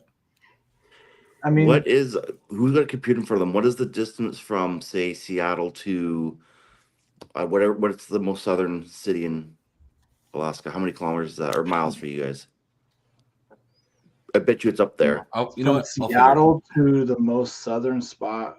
Like you'd have to go through BC, through Northwest Territories, or not North, through the Yukon, and you'd be where? How many kilometers or miles? From Seattle, Washington. I bet you it's over 1,000. On the pursuit. to get to an actually land area and not one of them little islands that are like peeking down that are really close to Canada. Yeah, I bet it's really far. I typed in Alaska to Seattle, and it just said no. I'm like, Does anybody remember the scout that actually was a better scout than the Indian scout? Does that make sense? no. The one's on like a salt flat or something? Nope, the Victory Octane. Oh, Oh, come on. Bigger motor, more power, better lean angle. Jay's got the wheels. I got the wheels. Never been on one though. I'm just He's saying, got the look wheels it on up. the Scout. Look it up. I wonder if they're gonna pull this motor out. Was it just a tune for the motor that had more horsepower or whatever? No, it was actually a bigger motor. It was it? 1179, 71.9 cubic inch. Wow. so what? Only two more? Yeah. No, you said 79. No, 30 more. Yeah. Or sorry, 71.9. I might have said that back. Yeah, instead of only 1133. So almost 40. That's only 2 cubic inches more. two. Yeah. But it's so weird that they did that. They were making them side by side. Yeah, I don't know why they would. That was Like, the what made transition. it better to Oh, go no, smaller? That's for a good while though. No, just like 2 years. I think 16, 17. That was it. Yeah. But man, when Don't you- see roads But there. I think the lean angle is supposed to be a little bit better. I don't know. Look it up. You're talking about When I first saw it, I was for like, Victory? oh, I can see how it was a Never read road. Looks like a road. Man, that's it. It just didn't have the pizzazz. It was just like, Oh, yo, Victory? 1,860 miles from Seattle Miles. to Yeah. crossing the border in Alaska. Bitch. It's got some distance. Wait, It's got what? some distance. Canada's big, man. Canada's big. Did you I say thought you guys were tiny. that's This is ridiculous. far. Yeah, 1,860 miles. It didn't look like that on the map. No. What's that's? I bet you that is almost the entire trip we did in California, just about. Wow. Didn't you guys do like 4,000? Oh yeah, because you did the round trip, right? Yeah. Dude, looking at that on the map, it doesn't look that far. Well, you can't look at the islands because you can't drive to those. No, I looked at the first thing past the snowy mountains in Alaska, and it showed a road, and I just went to the little whatever it had a name on it as a town across the border. So from my house to Dead Horse, Alaska. So I live in like Minneapolis, St. Paul region of Minnesota to Dead Horse. One way is 3,589 miles. Shit. I know. So Whit Mesa, she's doing that ride. She's going up there. Yeah. She's doing the Florida tip one, right? Yeah, she's going to Florida to Dead Horse. And I was talking to her, and I'm I wanna like, do that. girl, I'm like, if I could ride like you, I'd join you. But she's a fucking badass. I couldn't ride with her. She'd like leave me at like I'd be talking at a gas station. She'd be gone or something. Someone, I couldn't take my helmet saying off. hi to someone you didn't know. Yeah. Yeah, probably. Fucking And- it's starting to become a problem. You charismatic Chad. On the bigger bikes, you'd be fine, but the smaller bikes, such as the Scout, like this new one, I'm sure you guys talked about fuel capacity. That would be a real concern because in the summertime, some of you guys remember my buddy Kevin who moved to the East Coast. He came and picked up his bike and he headed back east. So I went from basically where I am down to Seattle, all the way through Billings, Montana, and then up to Saskatchewan and through the U.S. You can hit a gas station every 40 miles, 50 miles, no problem. Yeah. But as soon as I dipped up into Canada, like we don't have the population base, right? And just because there's a town doesn't always mean there's a gas station because a lot of it is farm towns, and fuel consumption and your capacity would be a real concern heading up to Alaska once you get into the northern part of Canada. Yeah, you got to be prepared. So what would you say, like, you need to have like a 200 mile? I mean, we're talking about miles, not kilometers. Yeah, like so kilometers or something. Yeah, you'd be about that. So you'd probably need at least 4 gallons because you're 3.3 on a Scout right now, isn't it? Yeah, 4 gallons and not ripping on it. Yeah. The only person that can get close to that with the Scout is open rotor. Yeah, I didn't come anywhere near that. I was. No, he was getting 160 to the tank. Yeah, I've never thought about that. Yeah. We don't have the that'd be. I mean, the Okie addiction there. He'd be a good guy to talk to about that. I know he's done it. Okay. Did he do it on the Scout or he did it on that BMW? No, he had a different bike for sure. Yeah. Yeah, the BMW. But I mean, I think that beat up the crap out of his bike. That's crazy. You're talking about the ride beating it up? Yeah. Oh, the road? The road, like not everything's paved, and it's to Dead Horse, it's a 400-mile dirt road or gravel road, like a permafrost. Like we don't know what that is. Yeah, it's no joke. It's just batted down by all the tractor trailers that run up and down it hauling supplies. I know I want to do it, but I'm like, do I really want to take my bike? I need a media bike. Yeah, we need a media bike. Either that or I need to have more tins sitting at home waiting for me. Or fucking I need a sponsor and get a new paint job when I get back. Picasso, was it the Chief that you took and you literally ran it out of gas? Like you ran it until it died on the side of the road? Was that the Chief? That's a Super Chief. How many miles did you get on that? Do you remember about? I think it was like 230. That's it. Okay. Yeah, but I rode like that's 4 gallons. Yeah. 50 miles, 60 max, maybe. Yeah. Like on possible, but I ran it out of gas because my gas gauge wasn't working. I didn't believe the Chief Scout has last time I read that. Right? Yeah. You know what? I forgot to say that. You know, the Scout actually has a fuel gauge. Technically does, huh? With the light. Yeah. So I read one day that the light illuminates a certain intensity when you're almost out, and then it gets brighter when you're really almost out. Interesting. Yeah, it was in a manual. I read it like years after I wrecked mine. The worst part is not- it's the same tack. It's all right there. All they have to do is fucking give it to us. But they're like, nah, we don't want to. It's always go buy the bigger bike. Yeah. Gas gauge never bothered me. I was never too concerned about it. It's just like it's track of all the things you could want, like your bike. So since you've had a Scout for so long, Jay, what is one thing that you would, if you were to buy a new Scout right now, when they come out with a new Scout, what would you want? Oh man, the thing that would push me over, I think, so fuel capacity. I've almost find the Scout really is its own beast, right? It's got its own quirks. Like, I know, could the suspension be better? Sure. Could there be a gas gauge? Sure. Could the motor be better or have a bit more fuel capacity? Sure. But that's kind of part of its charm at the same time. Like it's just that kind of does its own it's good that way. I liked it, but I think definitely a taller, maybe a bit of a taller bike. It is a low bike, and so a little bit of suspension adjustment, and obviously more horsepower is always a good thing. Have you ridden a Chief yet? I have not.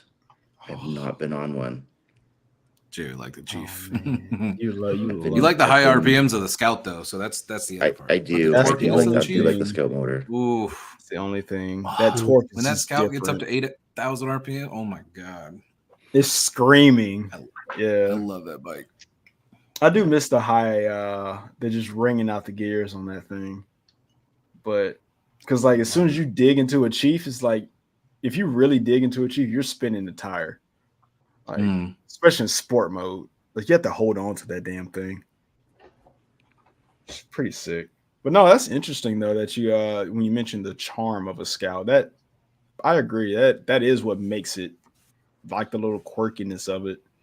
Yeah, like it is. It's just it's a stripped down bike, and you can make it to.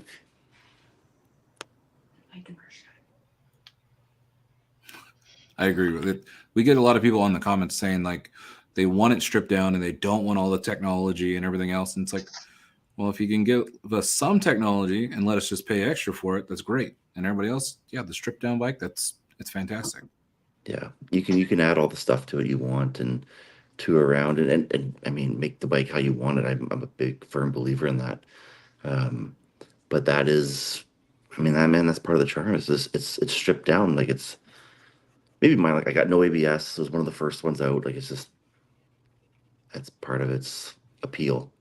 I would say you were one of the first few people that I'd say I was watching as far as like what you were doing to yours, like with the 180 and everything. And I think you did the Joker parts on it, and there was none of that stuff existed, right? Yeah, you couldn't. So like Joker had the stuff for the Scout, but not the bike.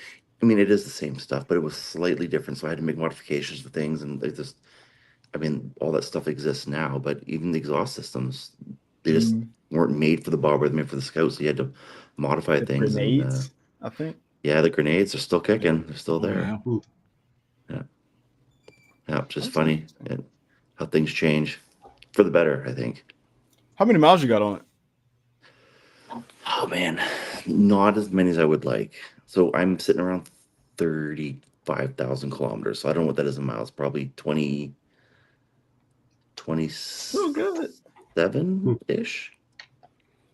The last 3 years has been very little. Family time. Yeah. Oh, that's interesting. You've got a lot going on. Lawson, how many do you have on the 60? 49,000. Okay. Coming up on 50 soon. I bet you're proud of that. That's awesome. And that's you're not supposed to tour. And that's like regular. Oh, go ahead, Fish. No, I was just gonna say 35,000 kilometers is 21,000 miles. There you go. And freedom. So you're right above mine. Yeah, mine's 20,000 right now. With yours, have you had any motor concerns? Like any if that many kilometers or miles, I should say, Nope. anything going on with your motor that way? Nope. Just kicking Not it. at all. That's You ever done like a Did you valve do- job or anything? Yeah, I haven't that's what I was touched about the to say.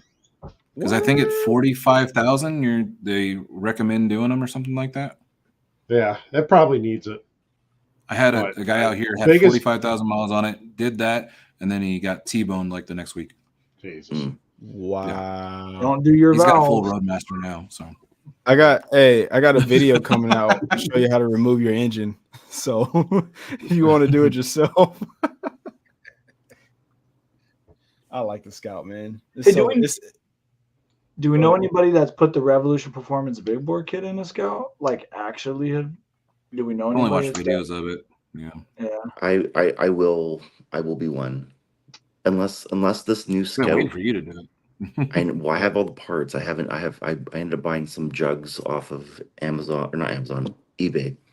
So I can keep that's riding right. my bike. You had to have your own to. Yep, I remember that now. Yeah. So unless this new Scout is so good that I don't do that and end up getting one, but I mean, it'd have to be a pretty special bike to make me sell mine and go to this new one. But I have every intention of doing that and doing a full video series on it. But we'll see what happens here. It'll be soon, but not too soon. I will say this.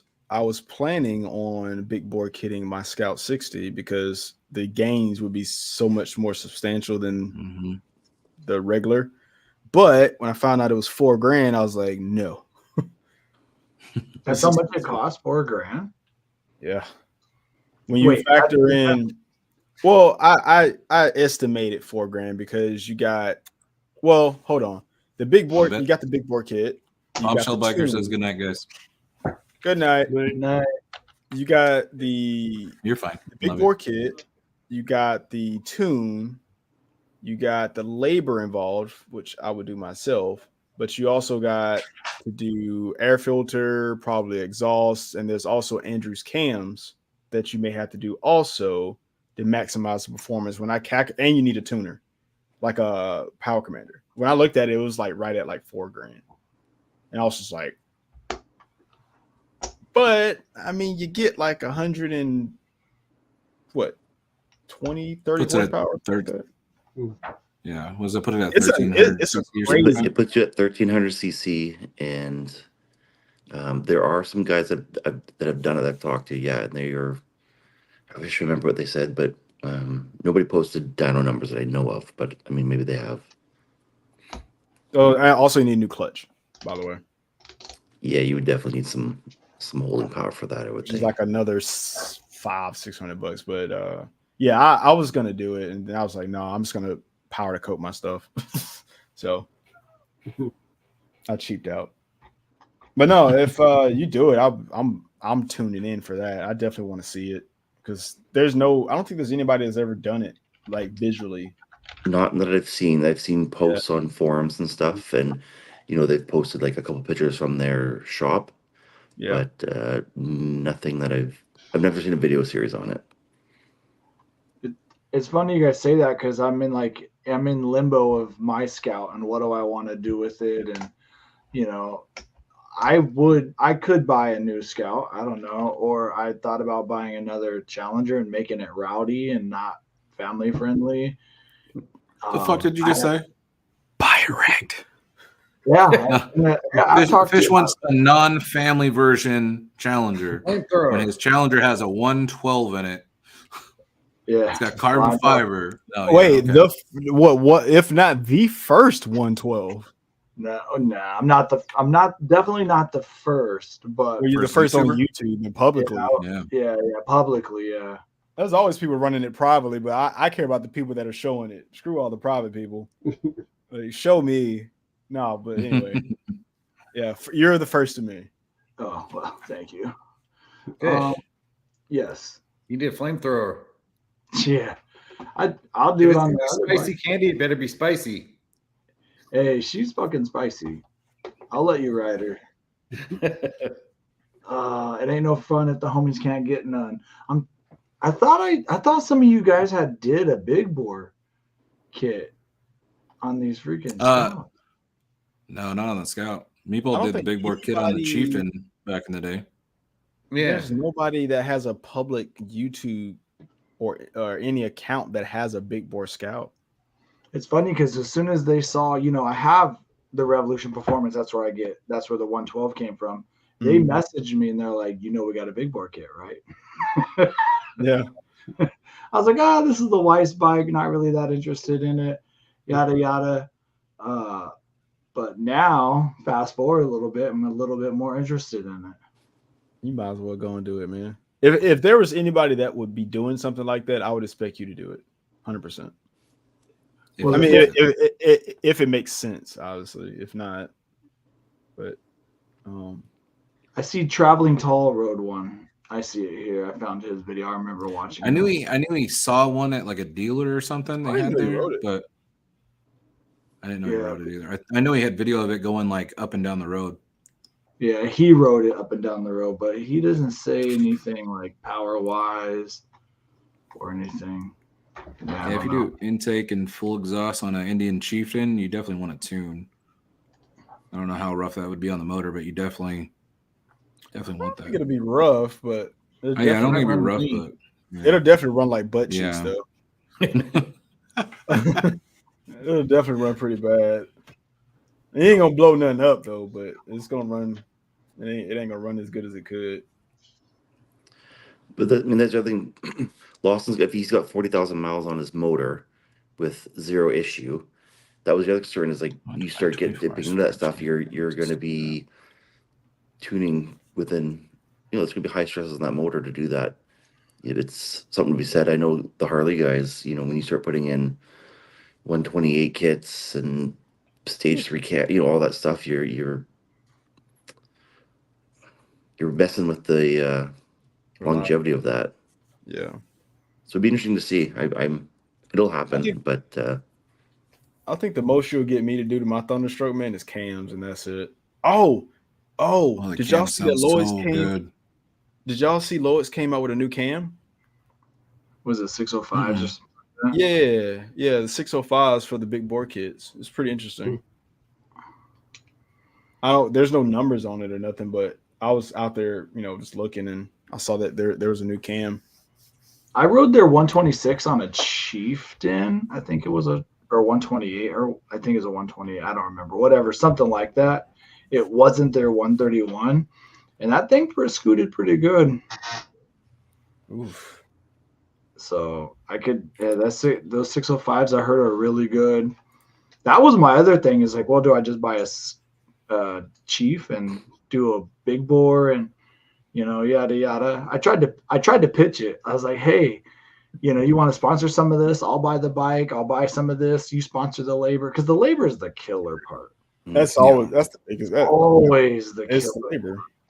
And so I did. I was like, if I buy this, you guys want to sponsor some labor and try and kind of couldn't run into a deal, but yeah. So the Scout still sits in my garage, and you know what? You could go nuts with the Chief.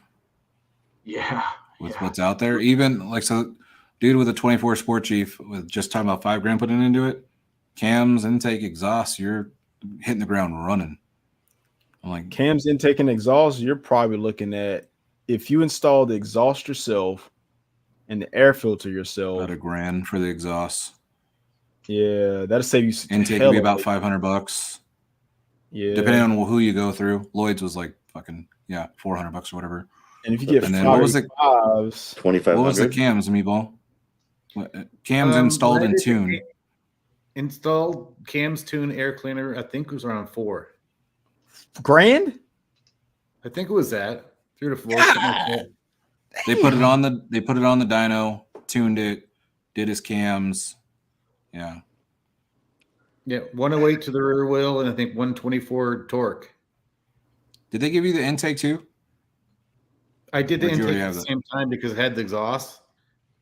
Okay, So so that might have been part of Once it. I did the cams with the I needed to have the whole thing at once at that point. Now I've been told. Let me see. What did Ryan tell me he got out of his Chief when he did 585s? Because he's told me that a big bore wasn't worth it. But what's crazy is they had a perfect day for the dyno when they first did Lloyd's cams on the Challenger, and they got that bitch at 160 horsepower, but they wouldn't tell anybody because they knew they had that hit that perfect air sweet spot, and everybody else didn't. Like at 145, I think, the rest of the day. In surges? Yeah, I know people He were said the bitching about most- the only getting 145 or 140. He said the most he's seen out of the 126s and the 131s was 118 horsepower and 150 torque. Yeah, 150, 155, something like that. Mine's a 111 and I got 108. Yeah, they're not horsepower motors, man. Yeah, They just that's what I'm saying. because the way you take torque, What are they factory? the way you like figure 85 out or some shit like that. something like that, yeah. Because the way you figure horsepower is just torque over time. It's just a math equation to figure out horsepower, and that's why you can get horsepower when you ring them out to 8,000 or 9,000 RPMs. It's because you're just holding a power level through a long course of time. And you just can't do that to a Thunderstroke. You're 6,000 or whatever. You got to call it a day, or you're gonna freaking. It just can't go down fast enough. So, yeah, and that's why the Challenger is so much better horsepower wise, is because you can ring it out to $7,000. I'm excited on the new Scout. I was like, because the motor's got to be something similar, a little bit bigger, and like as long as its RPM range is similar to the FTR and the Scout, we're gonna have something golden, man. Well, I wouldn't expect them to come out and do, something similar. I think it was going to be better. It's going to be an increase of some sort, Well, and I'm saying even like the Power Plus is something similar because you get up to, except for the Power Plus, you're hitting what 7,000 RPMs tuned, a little bit more than that. Yeah. But the Scout I've had at like 8,500.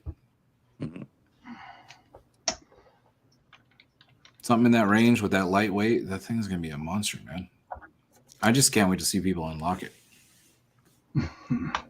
Let's see what I did my bike at. Basically, I think he ended up getting. What is this? 122 and 139 torque somehow out of his Chief. 132, 139. That's a pretty horsepower number for them. He said the 126 made the same power as his 116 with 585s. And basically he was saying the money that you're spending for the big bore, it's like the money you're spending is, I mean, if you want it, then cool, but it's like you're getting your best bang with just 585s. Like that cam is just like perfect.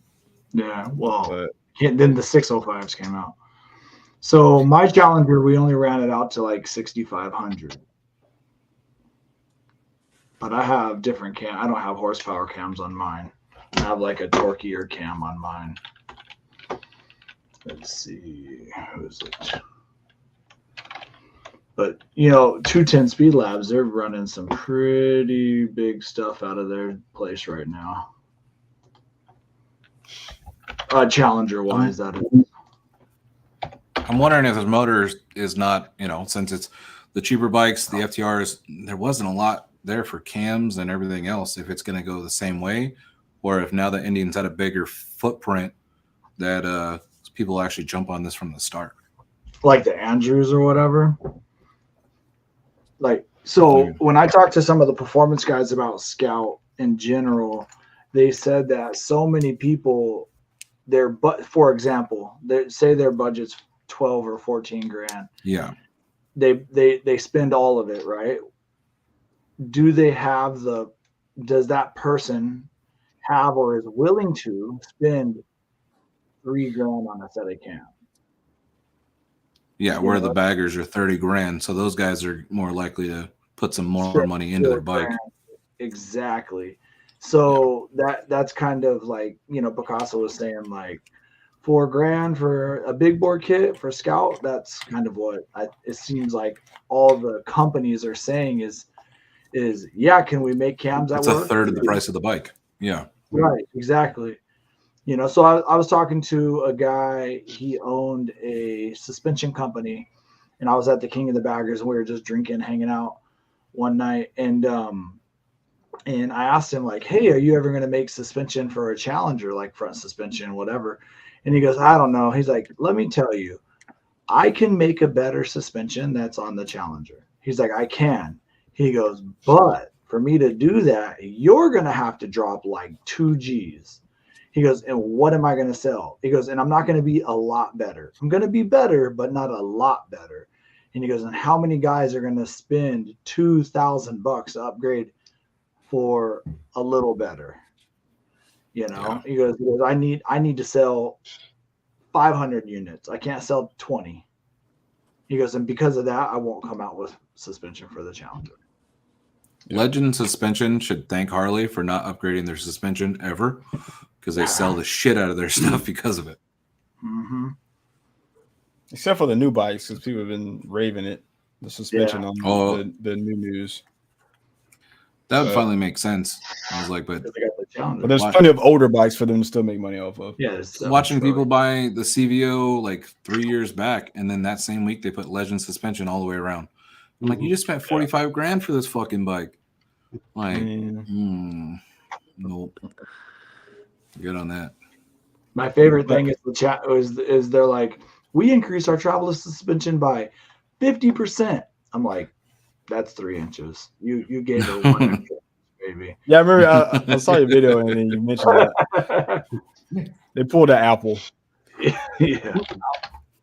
I'll tell you this though, I have no plans on doing anything to my suspension on my Chief. Like, it's just perfect. But I got plus I powder coated my springs, so I'm not changing out my springs. That's the same boat for mine. I was like, I could do the piggybacks. I'm like, nah, fuck no, those are a bitch. Yeah, I was like, no. Like, I got purple springs. I was like, I'm gonna leave my springs alone. But Fish, I was saying, I did verify that he was pulling 122 horsepower and 139 off 585s on a 116, but he had the red line bumped up to 6,500. No, 6,400 on the Thunderstroke. Is his last name start with a C? Yeah. Okay, I know who he is. I ran his ass on my old Challenger. And How'd that go? On this Chief, I think I beat him. I got a video of it. I mean, even if you did it, if you were right there, that's impressive because he's 100. It weighs so much more. Exactly. But I was gonna say though, like, I wonder how did that make it a ticking time bomb though? Probably not, man. The higher rev and everything else and getting beat up. Yeah. But luckily the newer ones at least have the better springs. Yeah. But oh yeah, there was a big spring issue for like a few years there. So that's all I was I don't know. I would if I do, I actually plan on learning how to do the 585s and install them in the garage. So I mean, as long as you got the freaking kit, the tool is hella easy to do. Yeah, my buddy here he did his and he just had a tool to do it and that was it. So he did. Did he have Roy's tool or? I think so. Okay. The tool was like $450. Jesus fucking Christ. Yeah, it is not cheap. But I mean, it's better than $4,000. Get it done. But I mean, I plan on doing it multiple times though. But hey, if I do the 585s and Fish is in the area, shoot, we can install them in the garage and let's do it. I'm down. Let's do it. I'm down. It'll be a lot cheaper than a dealership or wherever, a shop. I did find the 160 horsepower Challenger bearded. So 210 Labs just did it. Well, this was a couple weeks ago. But this was at Sturgis, and Amanda told me about it, and then it was like everyone's like, "Don't talk about it." I don't think you could believe that dyno. That's why. So this one is. Well, like I said, they knew it was that perfect scenario. That's all there was to it. The sun hit their ass just right. Says a 112 with Lloyd's 550 cams and the SNS new 2-to-1 pipe, and they got 160, 141, 160 horsepower, and they ran it out to like 7,200 RPMs. It looks like somewhere out there. So that's like right at 180. Just say 7. For the crank. Yeah. That's impressive. So when it comes down here to Alabama, it's going to run like about 130. Well, they're in North Carolina. These guys are. So they Oh, okay. a little bit closer to you. No, that is closer. No, that's pretty close. That's interesting. So I'm curious to see if Indian ever decides to come out with bigger bores, because the last time they took that by storm was the 116, and we've heard nothing since. Well, was that. Well, they're stopping that and stopping exhaust, right? Yeah. Oh, yeah. I remember Fish was talking about that, right? Yeah. Well, they leaked. There was a thing leaked with VIN numbers. Did you see that? Mm-mm. For the bigger 122s or whatever. Yeah. So there was a couple VIN numbers that were registered for Indian motorcycle. One of them being a 112 big bore, or 112 from stock. Okay. Liquid cooled, and then also a 120 something air cooled motor. Is that the thing from motorcycle.com? Maybe, I think is what it was. Yeah. Okay. So I was picking the brain of somebody in the company, and like, these are the rumors I've heard, and I was getting the okay. And then I said the motor one, and they're like, I haven't heard that one yet. And I was like, okay, so if it is real, it's far off. More. That's the real one. Yeah. My favorite was I was telling her the rumor I heard about the new Scout and the information I knew about it and how I found out about that information with a disgruntled employee. And she went, I know exactly who you're talking about. And I went, oh, shit. Okay. I was like, seems like they keep it tight knit with all that stuff. Well, it would be dumb for Indian to not come out with the 112. I mean, they put all this R&D into the race spikes. Mm-hmm. You know, I mean, I don't know how many racing bikes or how many motorcycles are selling because they're racing, but I can tell you they would sell a whole lot of upgrades if they came out with it. How dare you not be a fan of the Ride Command modded, Bobber? I like it, man. Oh, I'm just kidding, though. Some people just want that analog. It was like with the Chief, with the Ride Command, I don't want it in sport all the time. But every once in a while I throw it in sport and I want to rip the shit out of it. So, well, you don't have to have the Ride Command for the power modes, though. Oh, just the Ride Command unit. Okay, that makes sense. I'm thinking just Ride Command. My Super Chief has the Ride Command. Power modes. Nikki's 2020 has ride modes, and it doesn't have it just has analog. But the base model FTR doesn't have ride modes unless it has the Ride Command. Yeah. At least the one I'm on doesn't have it. Yeah, it's just stuck in standard the whole time. Mm-hmm. It's just fine with me. I mean, that damn thing rips. So. Yeah, sport mode in my Chief with those 585 cams at low RPM is a little uneven.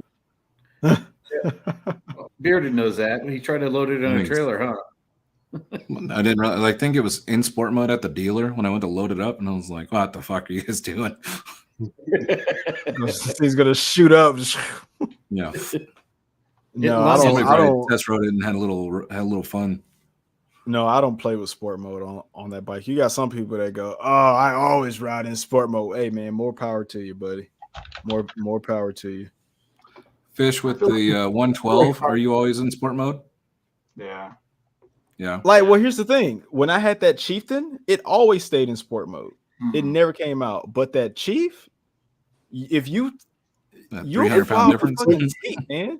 If you a crackhead, she's twitchy as hell. You would fly off the seat. Yeah, no, for real. So everybody said in Austin last year when we were doing the Sport Chief ride, everybody was just like, "Fuck no." Yeah, Like it just takes like, and plus they had us riding on those like those cow guard things, and it's like some of those little sandy spots and all that. Like I had on camera where the rear end was stepping out when I hit the throttle. I was like, yeah, no, I'm finna throw this damn bike in the ditch, man. Yeah. Like these folks finna get their bike scratched up. It's like let me go and put this in standard. So, hey, I found that air cooled thing. It was a 122 cubic inch. Okay. Which, by the way, would make sense because they would be competing against Harley, and they have a 121. So it would make sense to come out with a 122. You know, so that way they're due for a big board kit. The only issue I'm going to have with that, man, I guarantee you, they're not going to make it where older Thunderstrokes can upgrade to it. No, it's probably going to have a new crankcase, all of that. I'm hoping that you know what? I bet you if they do the 122, it's going to have valve timing, just like the 121. Because I think they have a patent for that, like in like a couple of years ago, like VVT Thunderstroke. I feel like I remember something like that. But yeah, there was paperwork. So if they do that, it's going to be a whole new design problem. Well, I could be wrong. I'm not an engineer. I don't know how that stuff works as far as designing engines, but I would think because like the Sport Chief, for instance, you can put the Sport Chief parts on as far as the engine stuff goes, like the slipper clutch. You can put it on the older Chief, but you need a new $850 primary cover. So it's like maybe they'll do it. You just got to pay for it. Yeah, they're just gonna make you pay for it. That's all. I bet they do it. I think they're missing out on. So here's money. So here's the thing. I know people that have been like, "Hey, I know that the Indian Challenger is a better bike than a Road Glide. I know that, but I want to have the biggest tape measure out to show what I have, and because of that, I'm going to go to Harley Davidson. I'm gonna buy a Road Glide, and I'm going to put a 131 or a 135, and I'm going to get the Oleans all around or the Legends all around, and I'm just going to say that I have it."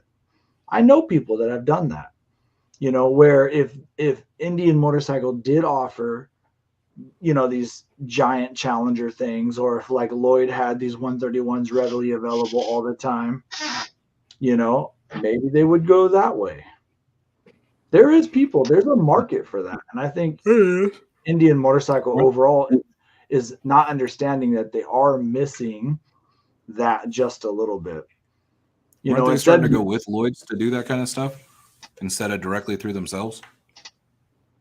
Or is that not happening? I don't think anything's I've never read anything like that. We're going to fully go through. Yeah, I haven't heard nothing like anything like that. I think the biggest problem with all that stuff is in like Europe and California, where they're like worried about doing anything performance.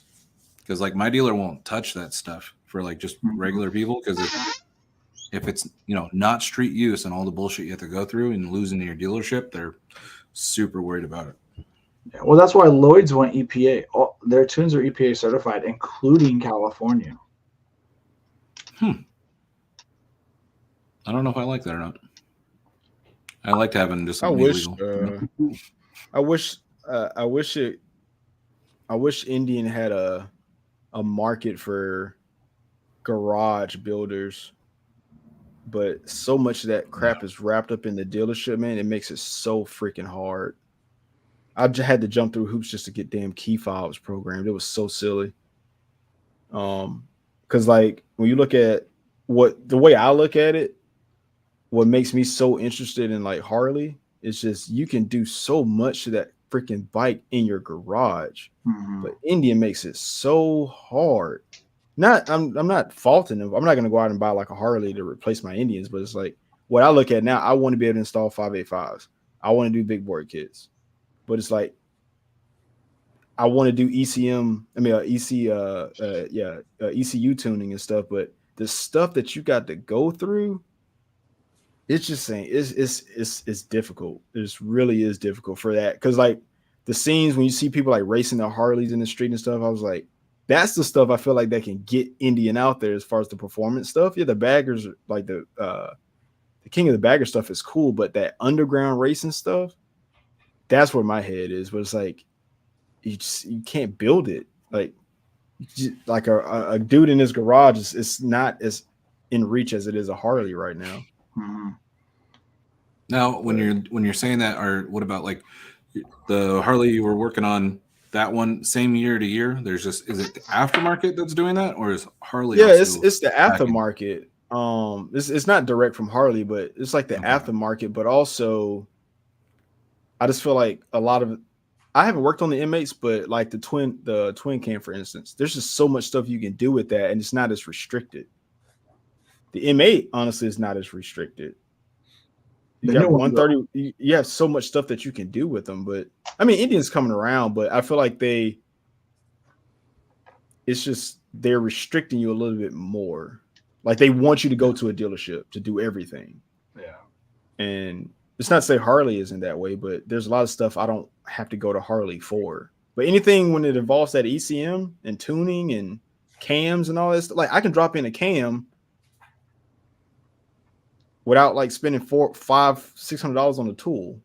You know what I'm saying? Like Indian should offer that like a little bit more stuff. Well, like they don't offer as much stuff. Go ahead. Yeah, it's only like Lloyd's is are they the only one making that tool? So they get to like Indian makes the tool. Indian makes the tool. I mean, they have a dealer tool, but I guess my point is they're catering more to the dealer, to the individual person that wants to work on their stuff. They make it harder for you to want to work on your stuff. So to the point where you're just like, fuck, I just take it to the dealer. But it's like, I don't want to take it to the dealer. Like, I don't want to do that. Yeah, Harley's got that. The M8's pretty easy to work on. I've done 5 cams on M8s now. It's pretty easy. Yeah. Now, one of the markets of that, do you think Indians holding that closer to them, not just for the dealer, but to make sure their bikes look like they're running good? Because if some asshole in a garage messes it up and then blames them, which is most of the time the case, do you think that's part of it? That Indians still do? They want to look reliable? I think that's a cop out. It shouldn't matter. There's just something popped in my head, so I don't like. No, for sure. I think just the same way a person's putting on an exhaust, it shouldn't matter. If they fuck up their warranty, they just fuck up their warranty. I agree. I mean, none of my stuff has warranties. Yeah. Huh? Yeah. I mean, because like technically does, just not like most of it now. For instance, when I did my Thunderstroke, when I tore into my Thunderstroke and rebuilt it, like that was like me feeling like, okay, I can actually do this and everything. But I will say there's one thing I do like about Indian. I like a lot of stuff, but I like that I can order pretty much anything that I need to put that thing back together and get it back on the street. But I don't know. I don't think has anybody actually rewired an Indian from ground up without the stock ECMs? That's not in like a shop. I was about to say the only one I've seen that's any different than stock is Roland Sands, and they made theirs carbureted. Oh wow! And they took a bunch of shit. Okay. They made 2 bikes that were like old school. I may be putting a little bit too much pressure on Indian, because they've only been around in this form for 10 years. But I don't know. I just feel like there's an opportunity for a little bit more underground and garage stuff that's not like. How was Victory? Because I know, like, so we're saying Indian's new, but Victory's been around since the late 90s, right? Were those a bitch to work on too? Mm-hmm. They were easy. I don't know too much about the was it the V92 and the Freedom 106. What all did you do? Did you do anything to yours, Fish? Mechanically? I did cams and stuff, but I didn't do it. The dealership did it. Dealer did it. Yeah. But it was a lot easier, you know, but they didn't have the ECMs that they have now. That's what I mean, yeah. Like Jay Fass was saying, you know, one thing that's nice about the Scout is that it is just 2 wheels and a tachometer or odometer, or you know, and that's it. There's nothing else in there. I think you said you didn't even have ABS. Nope. So yeah, I mean, there's something to that. I think that Indian Motorcycle may have looked at Aftermarket as a competitor and like, oh well, if they're gonna sell cams, that's one less set of cams we're gonna sell. And I agree with that. I think that they're at a point now where it's like, dude, people will buy your motorcycle, so they can get Lloyd's cams. Yeah. I wish Yeah. they would just open it up a little bit more. I agree with you. But I get it. I remember talking to I forget it. I think one of the VPs, and basically he said, actually, he straight up said, our engineers aren't stupid. They know how to build a bike, but imagine them trying to build a bike with their one hand tied behind their back, which is the EPA. So they can only do so much. You know, they're bound by the EPA. So I get it. It's just, you know, there's a whole different scene that I'm interested in that builds that diehard fan base. That's like the engine enthusiast part of Indy, and I just don't think it's there yet. Maybe. What's one thing that's going to help that a little bit is I don't know if you've noticed, have Twitch in them and like Carry Hart, they're getting more like burnouts and stunts and shit like that. For the longest time, Indian couldn't post any of that because their legal team told them not to. For the longest time, they couldn't do any burnouts, any of that stuff was just like, no. They got a whole new legal team, and they're like, yeah, you're fine. You can post that. And it's been like a game changer. I'll tell you what brought me to victory was they had this fucking commercial. It was just these dudes burning out all over. Yeah. With the Supercross Vicks. Yeah, dude. That's the same thing got me. That's the first time I've ever seen a bagger do something like that. Yeah, and then what brought me to Indian, what made me look at Indian was when they dropped that 116 kit. And he did the wheelie? And he did the fucking wheelie. I'm saying, dude, that's what I'm saying. Like, they haven't done anything crazy like that since the 116. Yeah. They haven't. Now, don't get me wrong, Power Plus Challengers, amazing. But they have not shook the attention since Challenger. That 116 had me. I was like, yo, that's what? So crazy. Okay, so true story. My victory, I was in a motorcycle accident. That dang commercial had came out of that chieftain doing that wheelie at the stop sign, talking about that dude was dreaming and all that. Like, I remember it vividly. I'm laying up in the hospital with a separated shoulder, and I'm Googling these chieftains because I'm like, I don't know if I know I'm busted up, so my bike must be busted up. I need a new bike. So I'm over here Googling chieftains, like emailing people like, hey, I'm going to find out here in the next little bit if my shit is totaled or not. I'm going to be getting an Indian. And then I kept the victory, and then Challenger came out, and I just couldn't wait any longer. But imagine, though, when they roll out a 112 big bore kit and or stock, the content that they can come out with, and they can come right back to them victory days showing, and they'll probably cop out. They'll probably show these really amazing race bikes, King of the Bagger race bikes, which is still true. But man, there's some footage there. Who remembers the stunt shows that they did on like Scouts? I think it was Scouts. Like Tony Cabal and I don't remember. I know I had the victory. I'm pretty sure I was I'm pretty sure that was him. But no, it was crazy. They like jumped through the wall of fire and all that kind of stuff. Yeah, that was fire. You know, I'm trying to look up that commercial, and I typed in Indian Motorcycle Chieftain Willie commercial 116, and one of the first videos on here is Indian Scout Bobber and Chieftain 116 have fun, Picasso and Cali. Fucking everywhere, bro. We got a fucking legend on screen right here, Brandon Picasso. Wait, what? Wait, you said Picasso and Cali. What was that about? It was you going against one of the bobbers. And it said, which video is it? Jay's your front photo for it. Indian Scout Bobber and Chieftain 116 have fun, Picasso Cali. And then down below that, a 114 Road Glide beat a 116 Indian Chieftain. Oh, that was clickbaity as hell back in the day. Yeah. With Chris. Oh, that was so clickbaity. You got 6 of these first videos up here. That's what I typed in.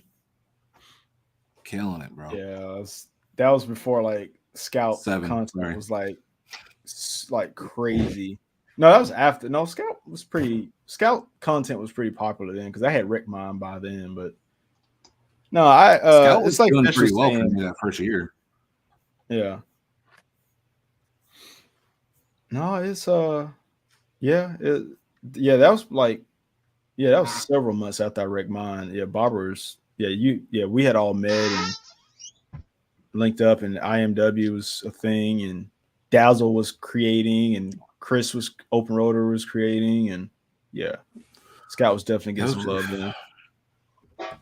But no, like I want to see, man, I want to see more of that. What Fish is talking about from Indian. 116 wheelies and all that stuff that makes you go like, dang, I gotta get that. Like, because right now it's just like, dude, if you think about it, they were actually before their time. Like this, that what they were showing then, that's the hot thing now. You know, I mean, that's what everybody, and you talk about underground racing, that's a whole nother thing. I've been begging them to put a Power Plus in a Springfield just for that reason. Yeah.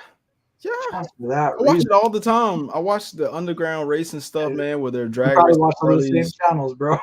Yeah, I know we are. Yeah. And that's what I'm saying. Like, I would love to see like when they come out, whatever they come out with, I would love to see Indian like do something where part of their marketing is like somebody in a garage installing the parts on their bikes, but they're not going to do that because it's pulling away from the dealerships. Which, I mean, that's fine, but that's their thing. But they just got to remember, you still got to buy. So, okay, I'll tell you, I can't get too into detail about this, okay? But because there's like people that we all know. But there was a guy that came up to me and said, hey, you're going to hang out with Mad Monkey at the race team. And I said, yeah, I am. He's like, well, why aren't you hanging out with us? And I'm like, you didn't ask me. Yeah. I said, my phone rang once. I picked it up and said, I'm coming. And I said, but you know what? I said, here's the deal. Here's the thing you're missing. That dude doesn't sell motorcycles. So if I do really good content and all of a sudden 1,000 people want to buy an Indian Challenger because I did some cool content with that dude, they got to go to dealerships to buy them. He's not going to sell a motorcycle. Right. And so that's the same thing. If you do a badass set of cams in your garage sitting there and just say you're chief and everybody, most people, a high percentage of people don't work on their own stuff. But the fact that you do it makes them go, that could be done. You know what they're going to end up doing? Still going to the dealership, buying a motorcycle, and probably most of the time going back to the dealership to have work done. That's fair. 100%. And so that's the part that Indian Motorcycle needs to remember. It's like, you know, we all have this great idea. And then, you know what? Changing oil in my car is real easy until I don't have time. True. And then I'm running somewhere to do something, you know. And plus, most people just want to ride anyway. They don't want to wrench. So, yeah, they should try to make it easier. I don't know. I'm all for it. I want burnout videos. I'm with MotoCow. I want to see fucking because like it's like they FTRs. Like, could you imagine what a real rider could do on an FTR? Like, I mean, Outback said, as if you live near a dealership. Yeah, I got a dealership's hour and a half in either direction for me, and I know some people have them further away. But like, Outback, imagine when they sell cars. Go ahead. I think Outback's like 400 miles or something from his. Oh my god. Yeah, yo, that's crazy. Like when they sell cars, the shit that they're doing, driving cars on altered like rocks and stuff, people ain't doing that in them cars for real, man. But you know, that's what sells it. And people ain't, I've owned probably more motorcycles than the majority, and I've never done a burnout. 3,000 kilometers? I could never afford. Yeah, it's crazy. That's rough. I could never afford the tires. So it's like, I never did a burnout. So now it's like, I got spare tires sitting on the rack in there. It's like, dude, I can just throw another cheap wheel on if I want to burn out and put my road tire, just swap it out. But still though, I want to see it. Like you said, I want to see it. And that's what gets people into it, man. Like, yeah. It's one of my favorite things. They don't do the work themselves. Watching the burnouts, but I was like, yeah, I'm not bringing mine in there. I got to take that bitch home. Man, this guy was like, Fish, I want to race you. And I'm like, you want to race me? I'm like, we're close to, we were at Stubborn, but I was like, we're close to Mexico, bro. Let's go. And And he was You like, gotta no, go all the way through Texas, man. yeah. He goes, I want to race you in the burnout box. I'm like, you are out of your damn mind. That is not racing.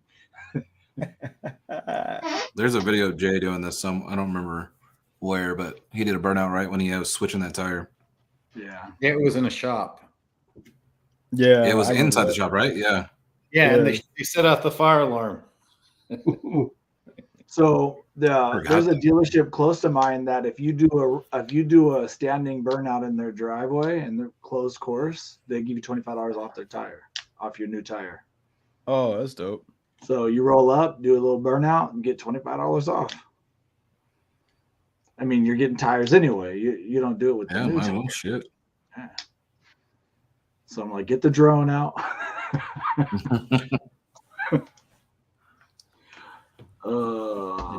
Yeah, I'm gonna be interested to see what they do, man. I want to see them succeed in everything that they do. They're great people. The folks building these bikes, running this brand, there's some good people.